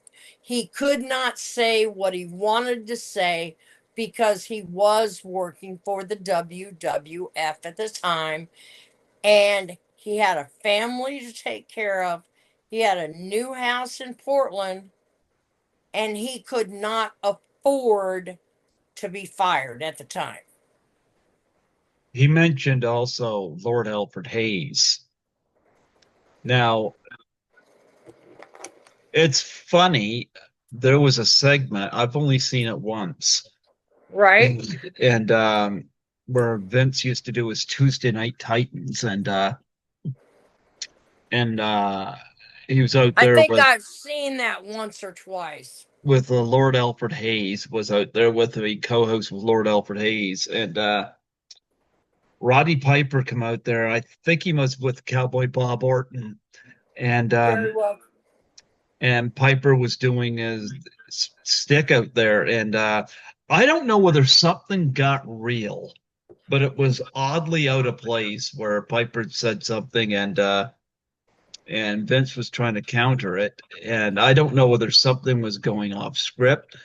And Lord Alfred Hayes says, I don't find that funny at all. And I remember before they left, you see Piper haul up and slap Lord Alfred Hayes and knock him ass over Kittle. And that looked way too real. And I'm like, I'm sitting here thinking, was that a long overdue receipt? Because How long did it take Alfred to get up? took him a few minutes. That was a shoot. Yeah, And I guarantee you, I know Piper and well enough to know that that's not a man you want to get into a fight with. He not only wrestles, he street fights. He was raised on the streets. Just like me, he left home at 14 because it was a leave or die situation, just like it was with me.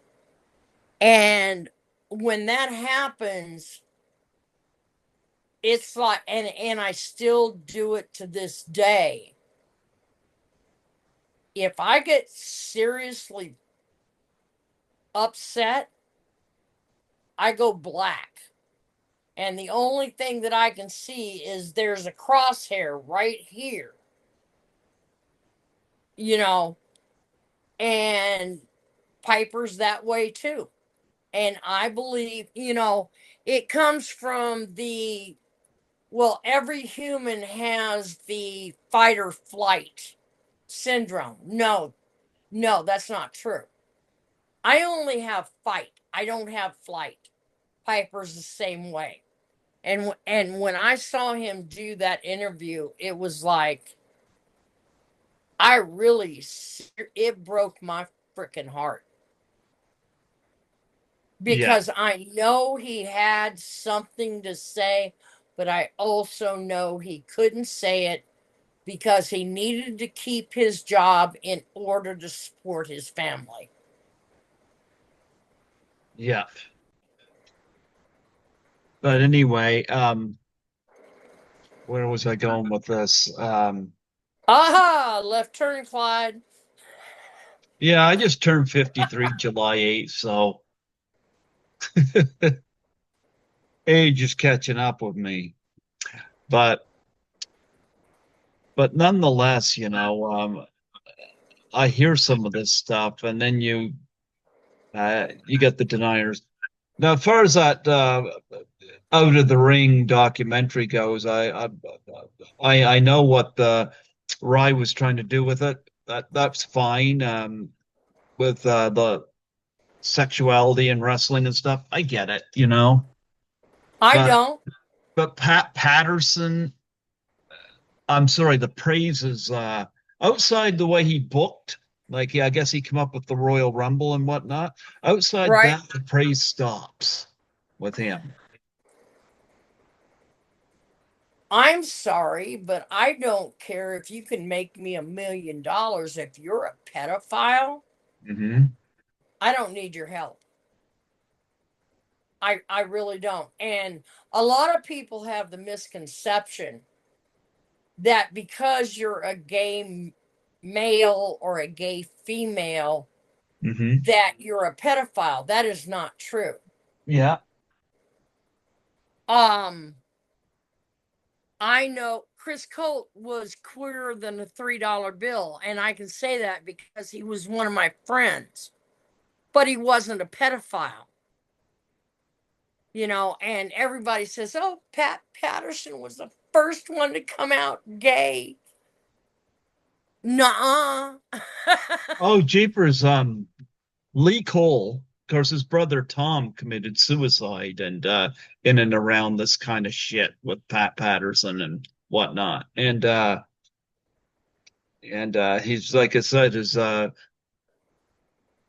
YouTube channel is called Wrestling with the Devil, and he does not spare Vince or Pat Patterson or any of them. I Um, don't either. yeah, I got a Piper here. Gotta Hey, give him. baby.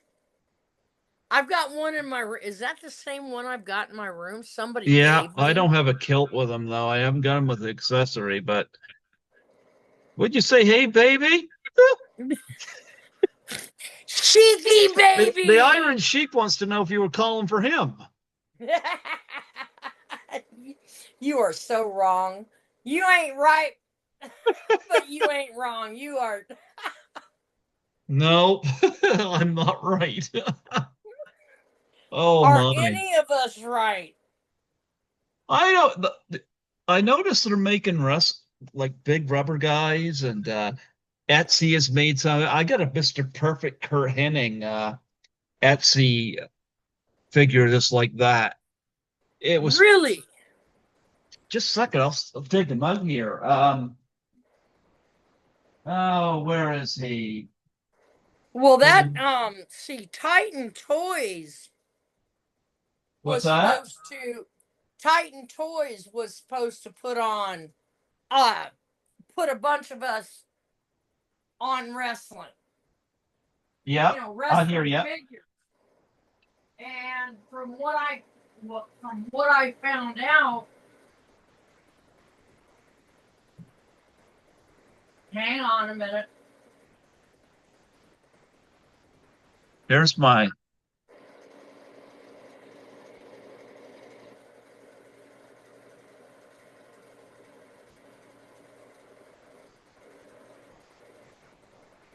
There we go. Give Now, me a folks. second. Yeah.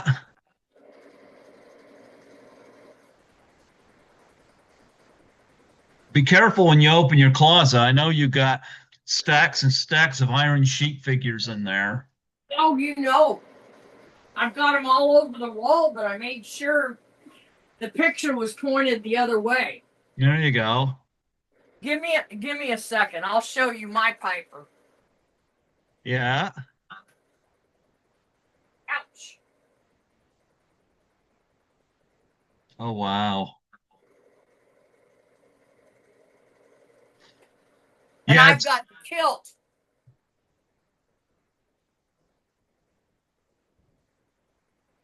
there you go. I'd like to get him with the kilt.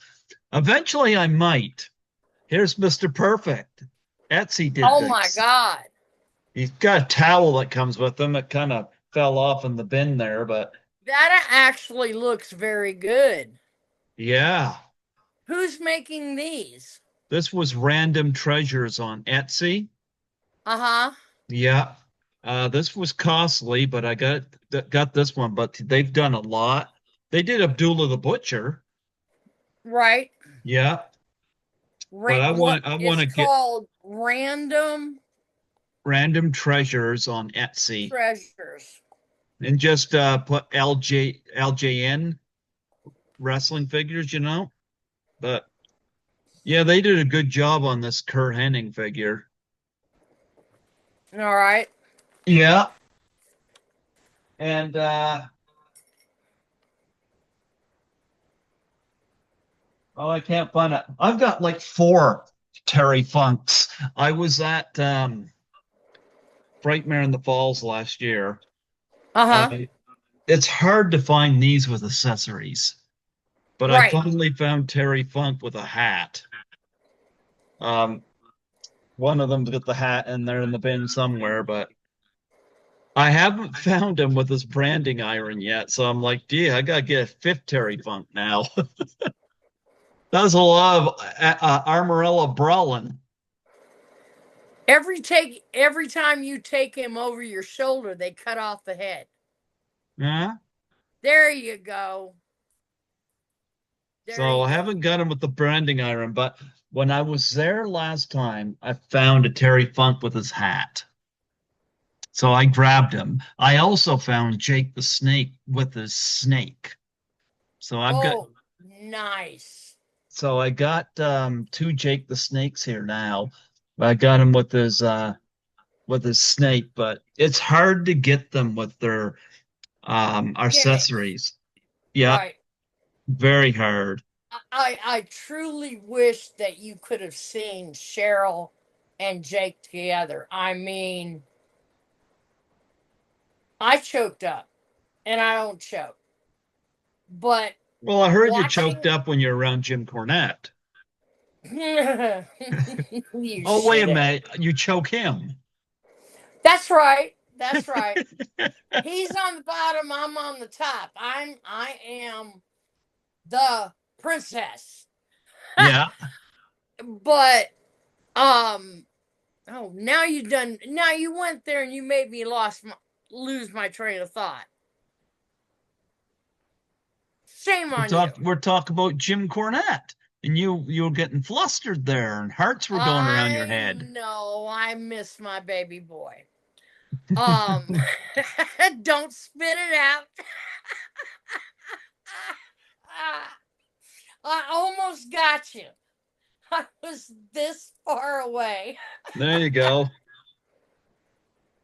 but it's I can't tell you how good life is right now. I mean, I've got one guy, which I haven't really advertised, but I have a guy writing my true life story, starting from a child all the way through wrestling, all the way through breaking my neck.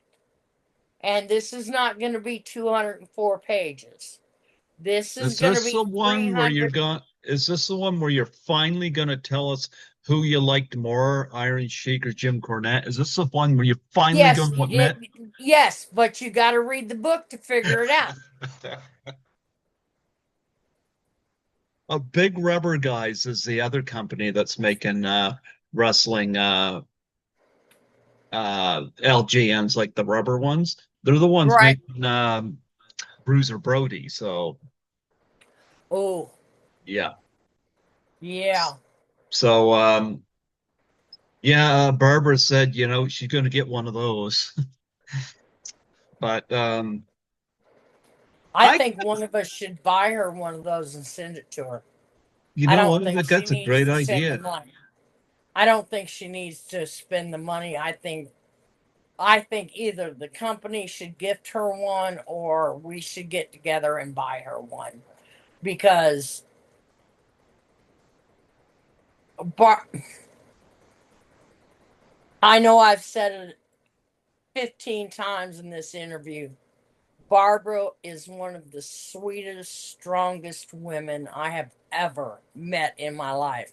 And once I found out the true story about what she went through and the fact that she did shut up, Victoria. Um what she went through getting to Puerto Rico and what she went through after she was there and she's still standing. That's a strong woman. I mean, that is a seriously strong woman. I'm surprised they haven't done figurines of you and Velvet yet. Well, now Powertrain Wrestling was supposed to do that, and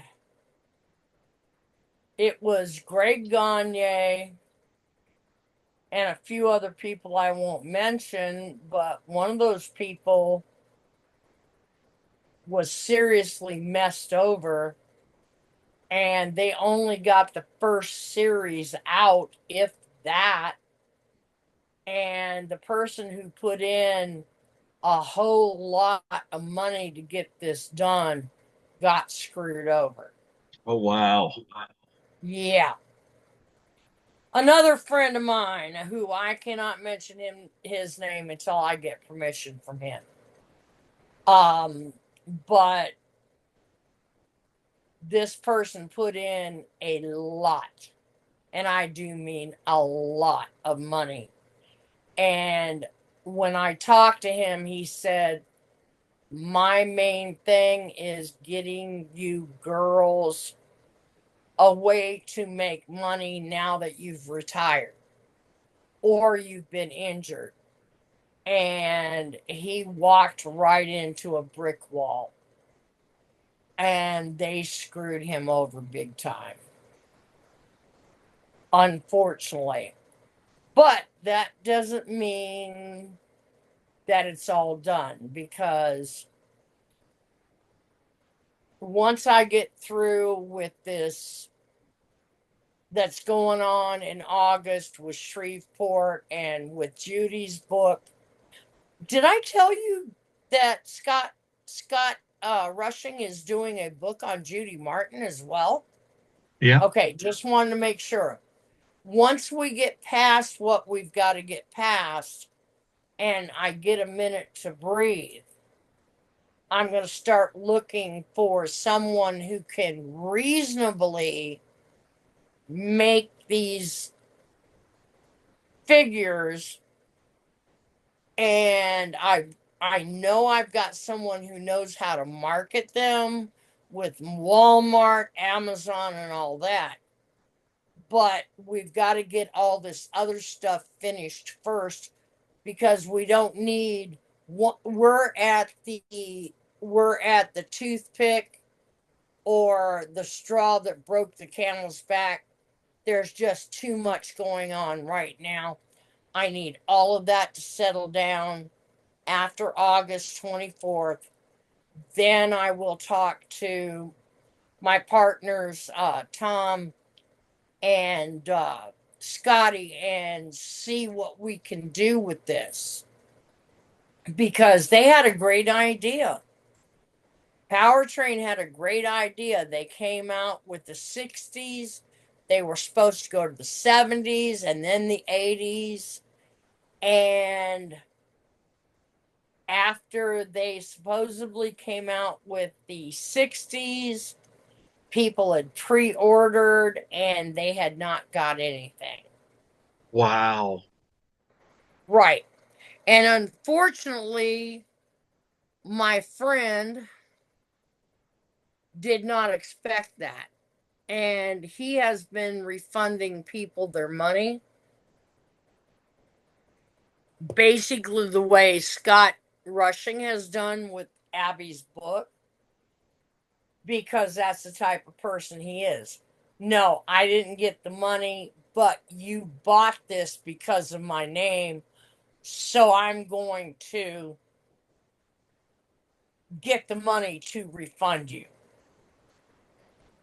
And people need to start realizing that right now there are so many scams that are going on in the wrestling business about doing dolls, doing action figures, doing, these stuffed pillow things, that all it is somebody trying to get your money, and they have absolutely no intention whatsoever of doing anything with it except spending it on themselves.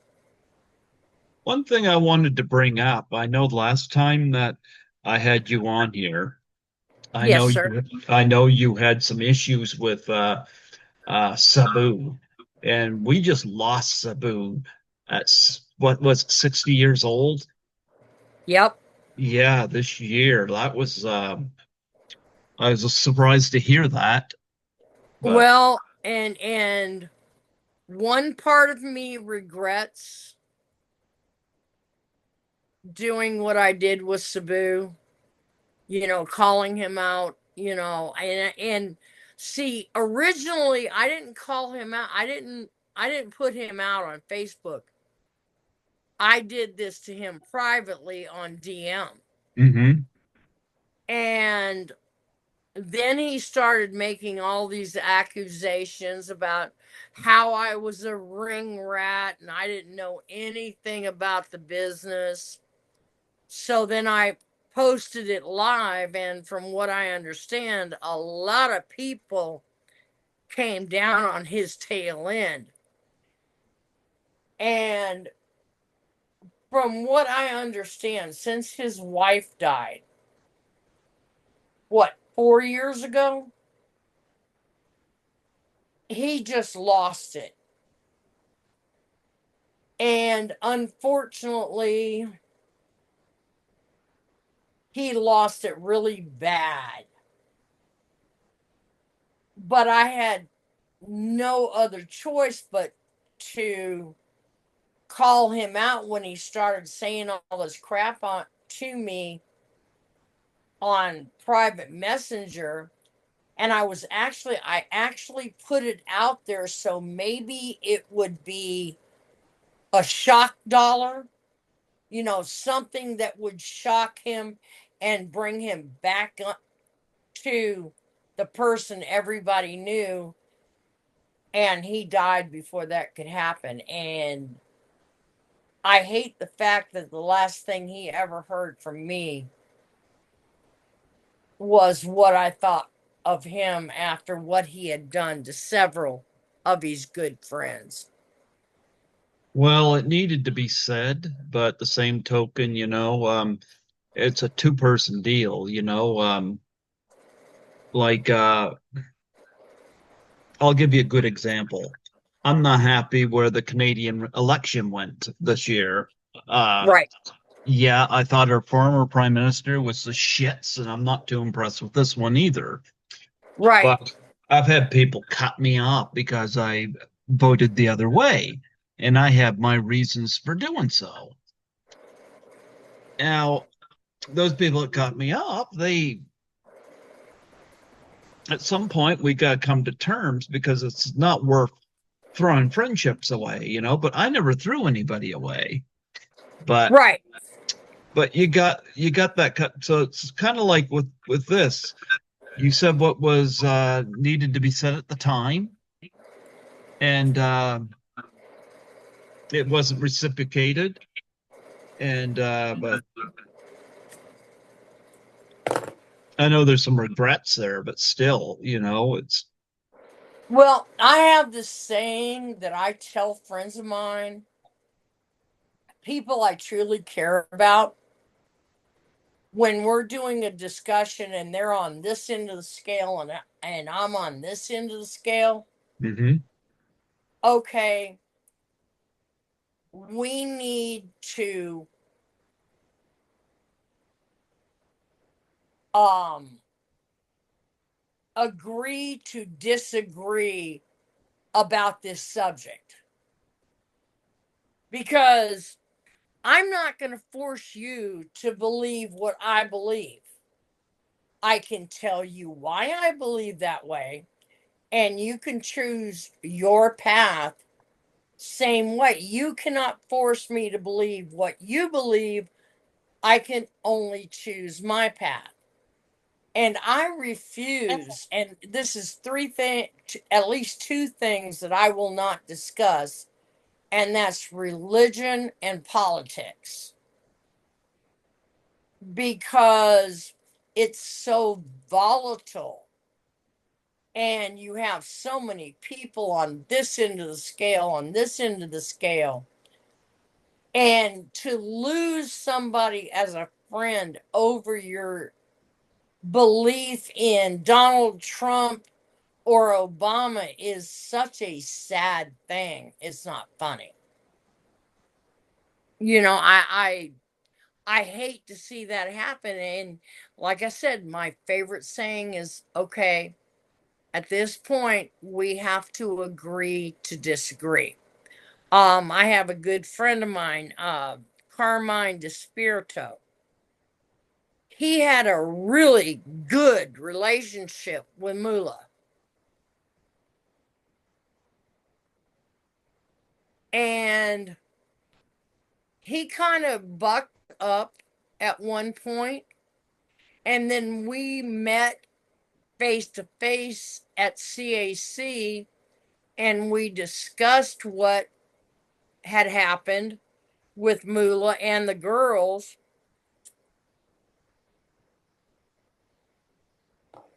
And we agreed to disagree. And I told him, I am so happy that you had this relationship with Mula.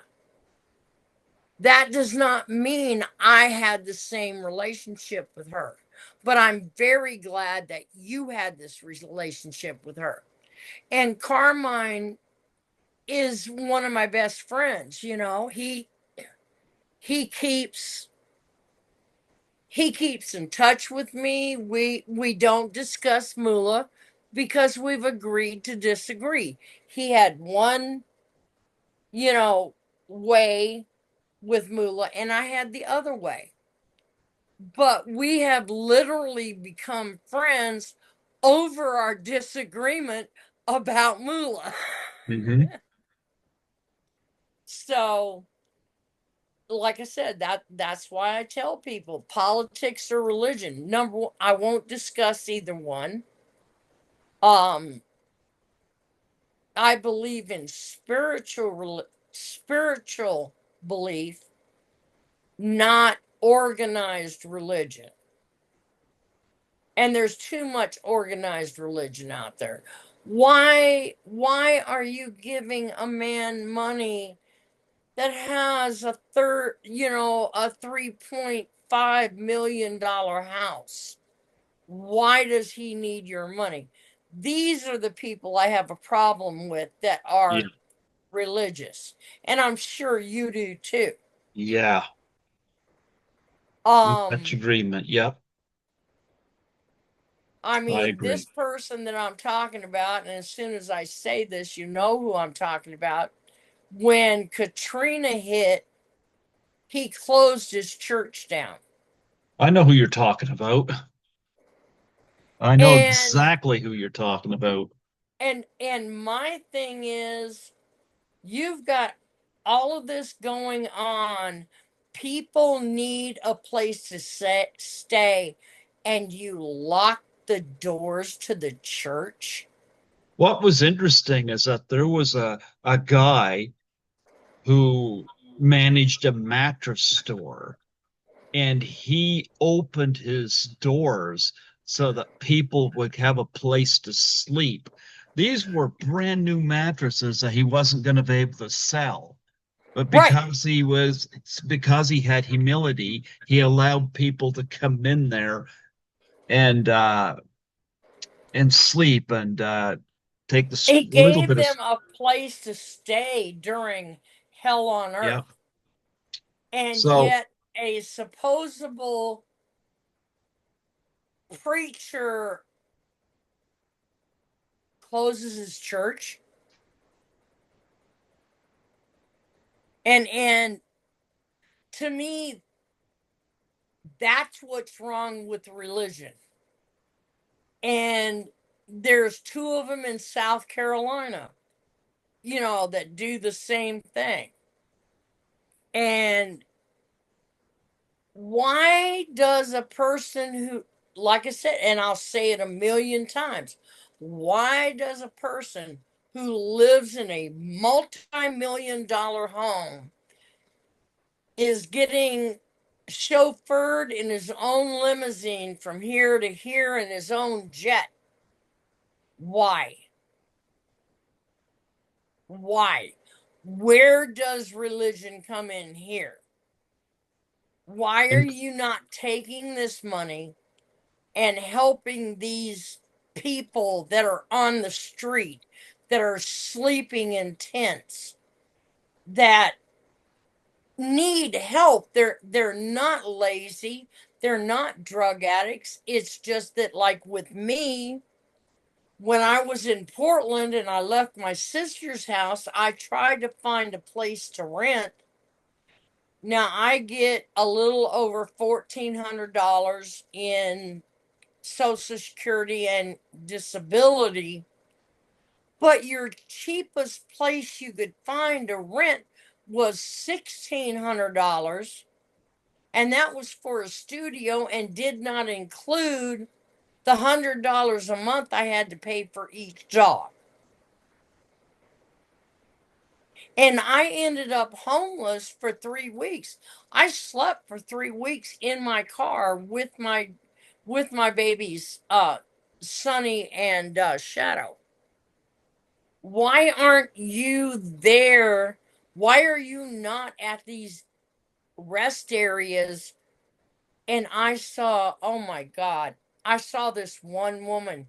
She had 4 kids, and she is living in these 2 rest areas, which are about 3 miles apart in Portland. And she gets up every morning, even though they're homeless, and she takes her kids to school. Why is somebody not helping her? And then Why are not one of these preachers, hey, we got this house over here. No, it's not the greatest, but you can stay there till you get on your feet. it's interesting because you look at the teachings of Jesus. Jesus was all about helping people, I all about agree. helping people. Right. Oh, yeah, I don't know. But and he was and the one thing that strikes me about Jesus is when he walked into the money lender's house Yep, and threw them all out. yep. This is not what I'm about. But now we're back to the same thing that he threw out, which is these so-called preachers that are collecting all this money. But when the flood hits, they close the doors to a safe place to be. And that aggravates me. It Yeah, really does. I don't know. How do you feel about being on here a fifth time? I don't know. You're one of those people that's I can't tolerated me. believe I cannot believe you've had me on 5 times. It's like, does this boy ever give up? And the answer is no. Hey, But I Velvet's not can on here, say so you I got to bear the brunt of the punishment. well, I can say that each and every time I've been on your show, I have done nothing but have fun.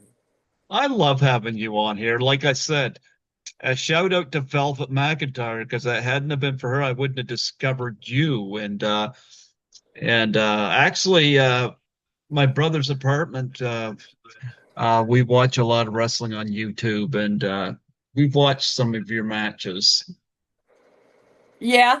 Hmm. Well, then you know why I had to make Velvet my partner because she kept kicking my butt. Yeah.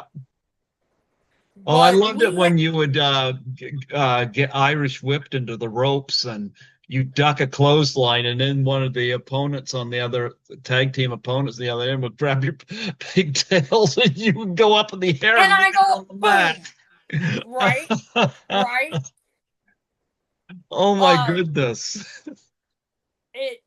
I love watching those matches because I'm going to tell you right now, Leilani Kai, Judy Martin, Velvet McIntyre, Wendy Richter, even Joyce Grable. And Hmm? we were talking about this earlier about how people had outside conflicts outside the ring. Me and Joyce never really got along. But, and I have to give her this credit, when we walked in that ring, it was all about business. There was no, crap. There was no nothing. It was all professional in the ring. And I have to give that to Joyce. And that's the way all of us girls were. I know that a bunch of the men have gotten in fights, taken it into the ring, and stretched somebody, but we didn't do that. And Joyce Grable, by her being how she was in the ring, after her and I had our little blow up, taught me a lot. It's business in the ring. If you want to handle it personally, go out the sidewalk. because once you walk into the venue, it's all business. You mean Jim Cornette didn't stretch you?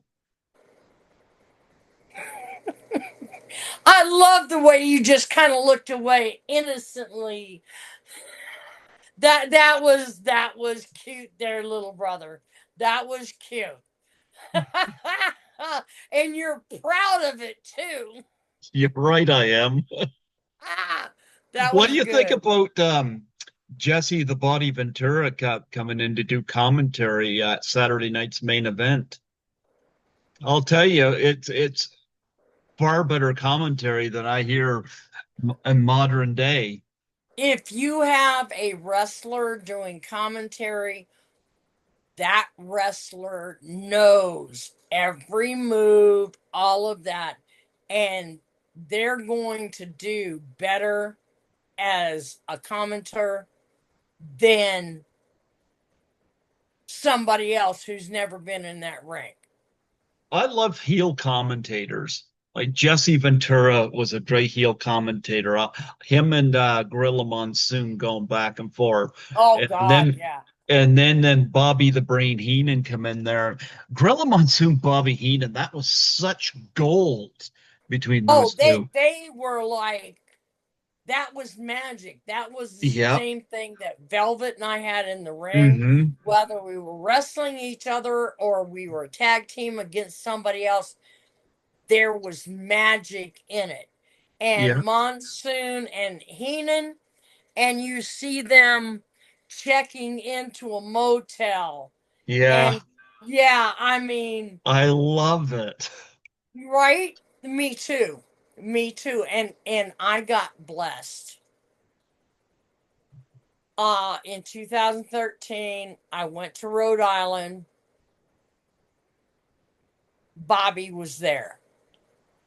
And I thank God every day that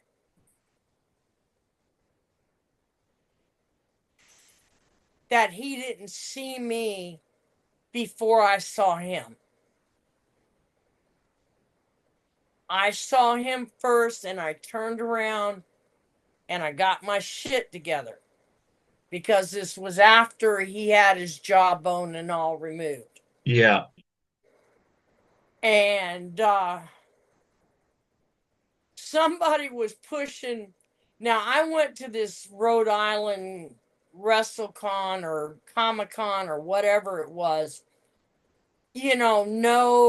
No advertising at all for me. They just decided because a bunch of people hadn't showed up, they'd give me a table. And I turned around and I looked and I saw Bobby. And my heart literally dropped to my toes. But about 10 minutes after that, after I was able to get my act together, somebody's pushing Bobby by my table. And I was in a mood, and I get in these moods. I came out from behind my table and I sat in Bobby's lap and put my arm around his neck. Now, because he had his jaw removed, he couldn't talk, but he was going, ah, ah, ah, hi. And he had his hand in the air, making sure everybody saw me sitting on his lap. And I was blessed to see him that day because it wasn't but a couple years or a couple of months after that he passed away. And for him to do that, it was just like, love you too, Bobby. Jerry Lawler was another one that was good at doing heel commentary. Right. I remember well, the WrestleManias, it was Bobby Lashley versus Umaga, and Bobby Lashley had Donald Trump in his corner, and Umaga had Vince McMahon in his corner, and the whole idea was whoever lost, whoever represented them, was getting their head shaved. And of course, Umonga lost the match. It meant Vince McMahon was going to get his head shaved. And of course, Steve Austin was the referee, and of course, he did the stunner on Vince. He did the stunner on Donald Trump too. I guess Trump took that stunner quite well, but which was kind of funny. But I gotta say, one of the fun things I remember most was Jerry Lawler, who was the heel commentator here. So he was siding with Vince. He goes, "Oh, poor Vince! Now the only way he's gonna be able to run his hand through his hair is if he cuts holes in his pockets." Oh my God. Oh my God, I thought that was Oh my hilarious. God. Yeah. What do you think about some people you cannot tell their age? I was shocked to hear that Jimmy Hart is, I think, 80 or 81 years old. Where does he get his energy? He's the devil incarnate. Oh my I goodness. have no idea. I actually, the last time I went to CAC, they had this guy, and I knew he was well beyond 50 plus. Hmm. He walked the top rope of the ring. And he had a match that you would have expected a teenager to do. And there just seems to be these certain people in the business that have this thing where they don't grow old, and it's like, all right, wait a minute. I was in the business when you were in the business. Why am I all messed up and you're not? You know, did you sell your soul or what? Well, it's funny, because Hulk Hogan's reputation right now is the shits. And of course, you must have heard that he come out there to promote his, what is it, All-American beer or something like that And they on booed Raw. him off the stage. They booed him off the stage. Now, Jim Cornette said, poor Jimmy Hart. He's back there waving that flag and putting his heart into it. And but it's funny when you look at the footage, Jimmy Hart has just got all this energy. He's way older than Hogan, and Right. Hogan looks like he could barely rip his shirt off. Well, excuse me, cocaine and steroids. I didn't say cocaine. That's right. It's not. It was steroids. Um, take a bad toll on your body. You know, You, I wish I could say I had all those good drug parties and that's why I'm the way I am. But nope, it was a broken neck. But a lot of these guys, it's like, did you see the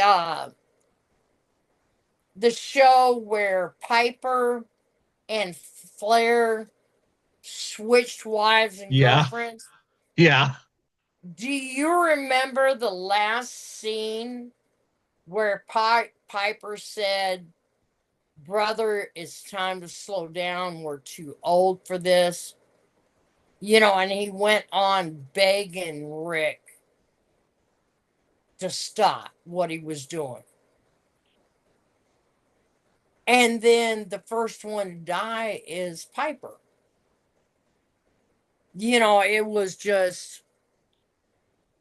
It was just that was heartbreaking. I don't wish that Flair had died first. I wish neither one of them had died. But I know Piper, and you can look at Piper's matches and look at Piper's body. You know damn well he's not doing steroids. No. Well, I'll tell you But one thing. Ric Flair won his last match. This was interesting. I think Flair's still touting the last match thing, and I'm like, Flair, you're in your mid 70s. But he wanted to do his last match with Ricky the Dragon Steamboat, and Ricky Steam said no. Steamboat said no, and he said, "You look, I don't want you got a pacemaker in you. I don't want to be responsible for that." Right. Yeah, but it's interesting. Hulk Hogan was born the same year as the Honky Tonk Man, Ricky the Dragon Steamboat, Tito Santana, Billy Jack Haynes. And when you look at And those look at Billy Jack Haynes and Flair. and look at Hulk Hogan. It- Now, I don't know what kind of shape the Honky Tonk Man's in. He's still doing the cons, but I can say with exact fact that Steamboat and Santana are not only in good shape, but they'll be. I bet you they'll make it over 80 years old easy. Right. Well, because they didn't fall into the pit, the drug pit or the steroid pit. And it's a sad thing to see. And once again, this is something I blame a lot on Vinnie Mac Yeah. is he set the standard so high that you had no choice but to do steroids Mhm. because you had to be this voluptuous male with all these muscles. And those And guys didn't even put on the best matches, you know? no, they didn't because when you get to a certain point in your muscles, you quit being able to move quickly. And a good match in wrestling, in my honest opinion, is you can act quickly, like the match with me and Judy. And I will swear upon this till the day I die. There was a match. I had I had Judy's arm, and all of a sudden I rolled across her back, grabbed her arm, and gave her an arm drag. Now, neither Judy nor I had ever pra- practiced that move. But that woman went with me like I was the Virgin Mary.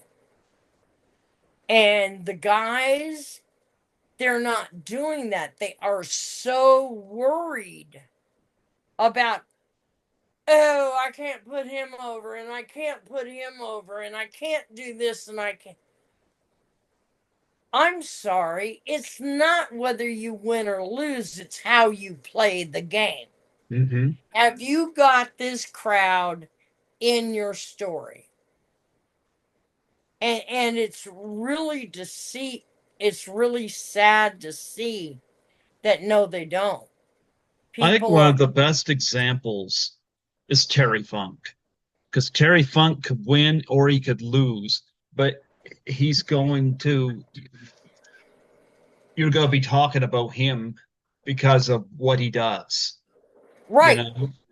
And Yep, Terry.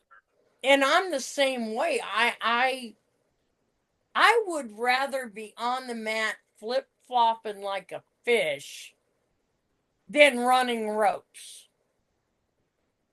Because I'm laying down there and I'm having a good old time.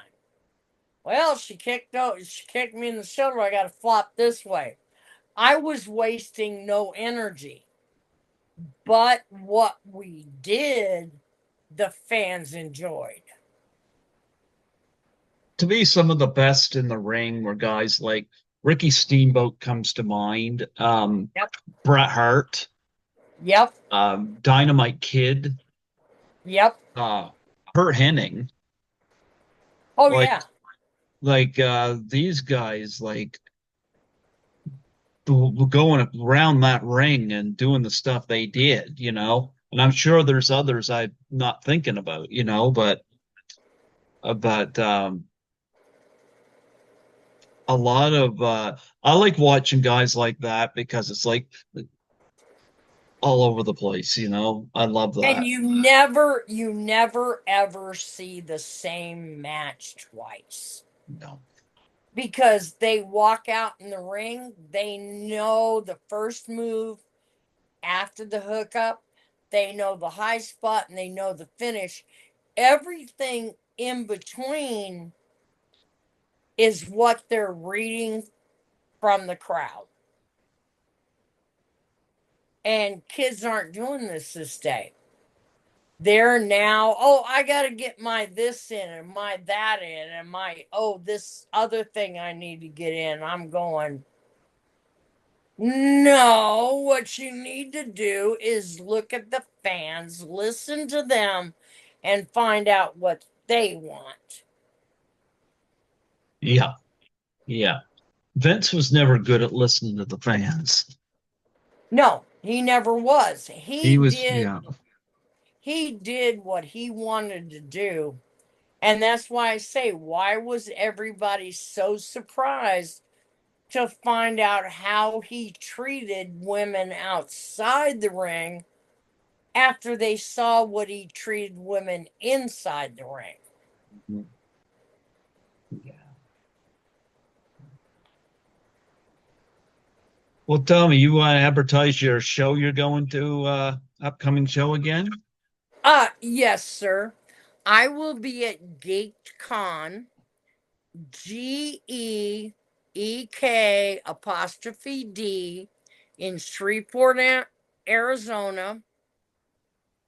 No, in Shreveport, Louisiana. Oops. And I also will be at CAC. Hopefully I'll get a table, but I'm not sure right now. And there's more things coming up. Just if you want my book, contact me at Vicky Otis at Facebook. That book right there. A tale of tears, triumphs, and turnbuckles. And also look out for uh Scotty Rushing's book, um Becoming the Butcher. Let's see, Becoming the Butcher and The Man Behind the Myth. We're both on Amazon. Please, I'm telling you, the book that has been written by him has told the story of what happened with Mr. Brody. And you really need to buy that book because the honesty is beyond anything you could ever imagine. Absolutely. Absolutely. Good Well, night, my friend. you know what? It's always fun having you come on here, you know? Yeah, well, because we don't just talk about wrestling, we talk about everything, which makes me enjoy it because it's not stuck in a niche. I love this. We just get on here and banter. I do that with Teal Piper when I have her on here too, you know? It's just fun to have come on just banter, you know? Yep. Yeah. But but I do look forward to doing my tributes to Bruno Sammartino and Harley Race coming up. Those will be a lot of fun. And Send me yeah. links to all three, links to this, what we've Hmm. just done, and links to the other two, Bruno and Harley. I would really love to see that. Yeah, I'll have to send you the link to the Bruiser Brody one when it's coming up, or it might be being scheduled to go up on YouTube soon. I'll have to see, but Yeah. I'll have to send that to you as well. I'm very proud of Yep. that. Yep. All So right. yeah, Thank thank you for having me on, sir. As always, a wonderful time. And I'm going to get off here now because I am having problems with my phone charging. And of course, They don't have my phone in stock. Now they've got to order it. And I'm sitting here trying to keep it live until I get the new phone. You know So what? I know what's really going on. You're waiting to see if Jim Cornette calls you. he hasn't called me, and I am so blue. You might have to take that racket away from him and give him a paddling. I might have to. I might have to take that racket away from him and take a ping pong paddle to his butt. Yeah, Yep. get Velvet to join in. He'd love that too much. I love listening to Jim Cornette talk about wrestling. What an encyclopedia of knowledge. He is he is something else. I mean, he is just something else. And he's like me. What are they gonna do? Fire me? Eat me? You know, I'm retired. I'm not making any money from any of us. Doom da da ding. Here's the truth. Well, I'm waiting for Jim Cornette to run for president. Oh, that's when that happens. I'm not sure if I'm gonna hide or stand up and go, corny, go. Yeah, All right, darling. you know he'll have his own Dairy Queen. Well, of course he will. All right, sweetheart. I will talk to you later. I've got phone calls I've got to make, and I got to get my phone back on charge till they send me my new phone. Thank you for having me on. Oh, it's an honor. It's an honor and a pleasure.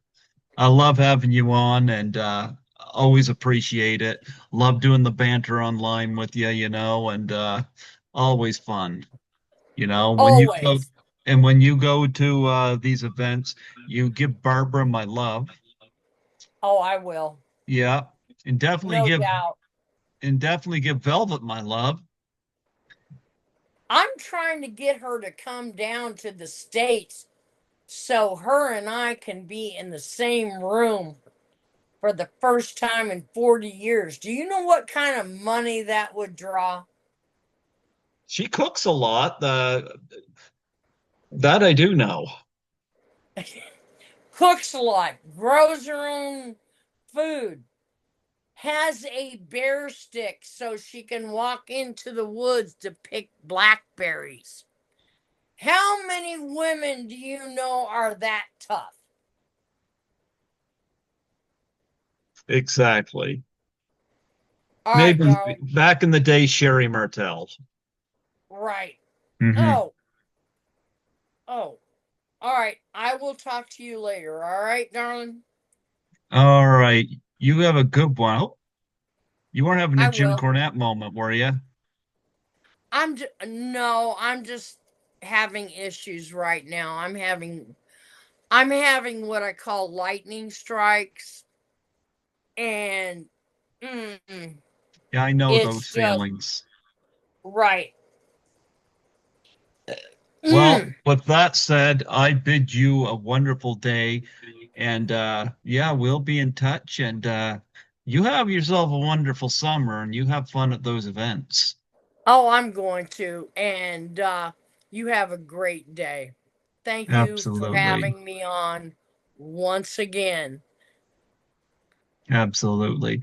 God bless you. You take care. You too, brother. Bye bye. Bye.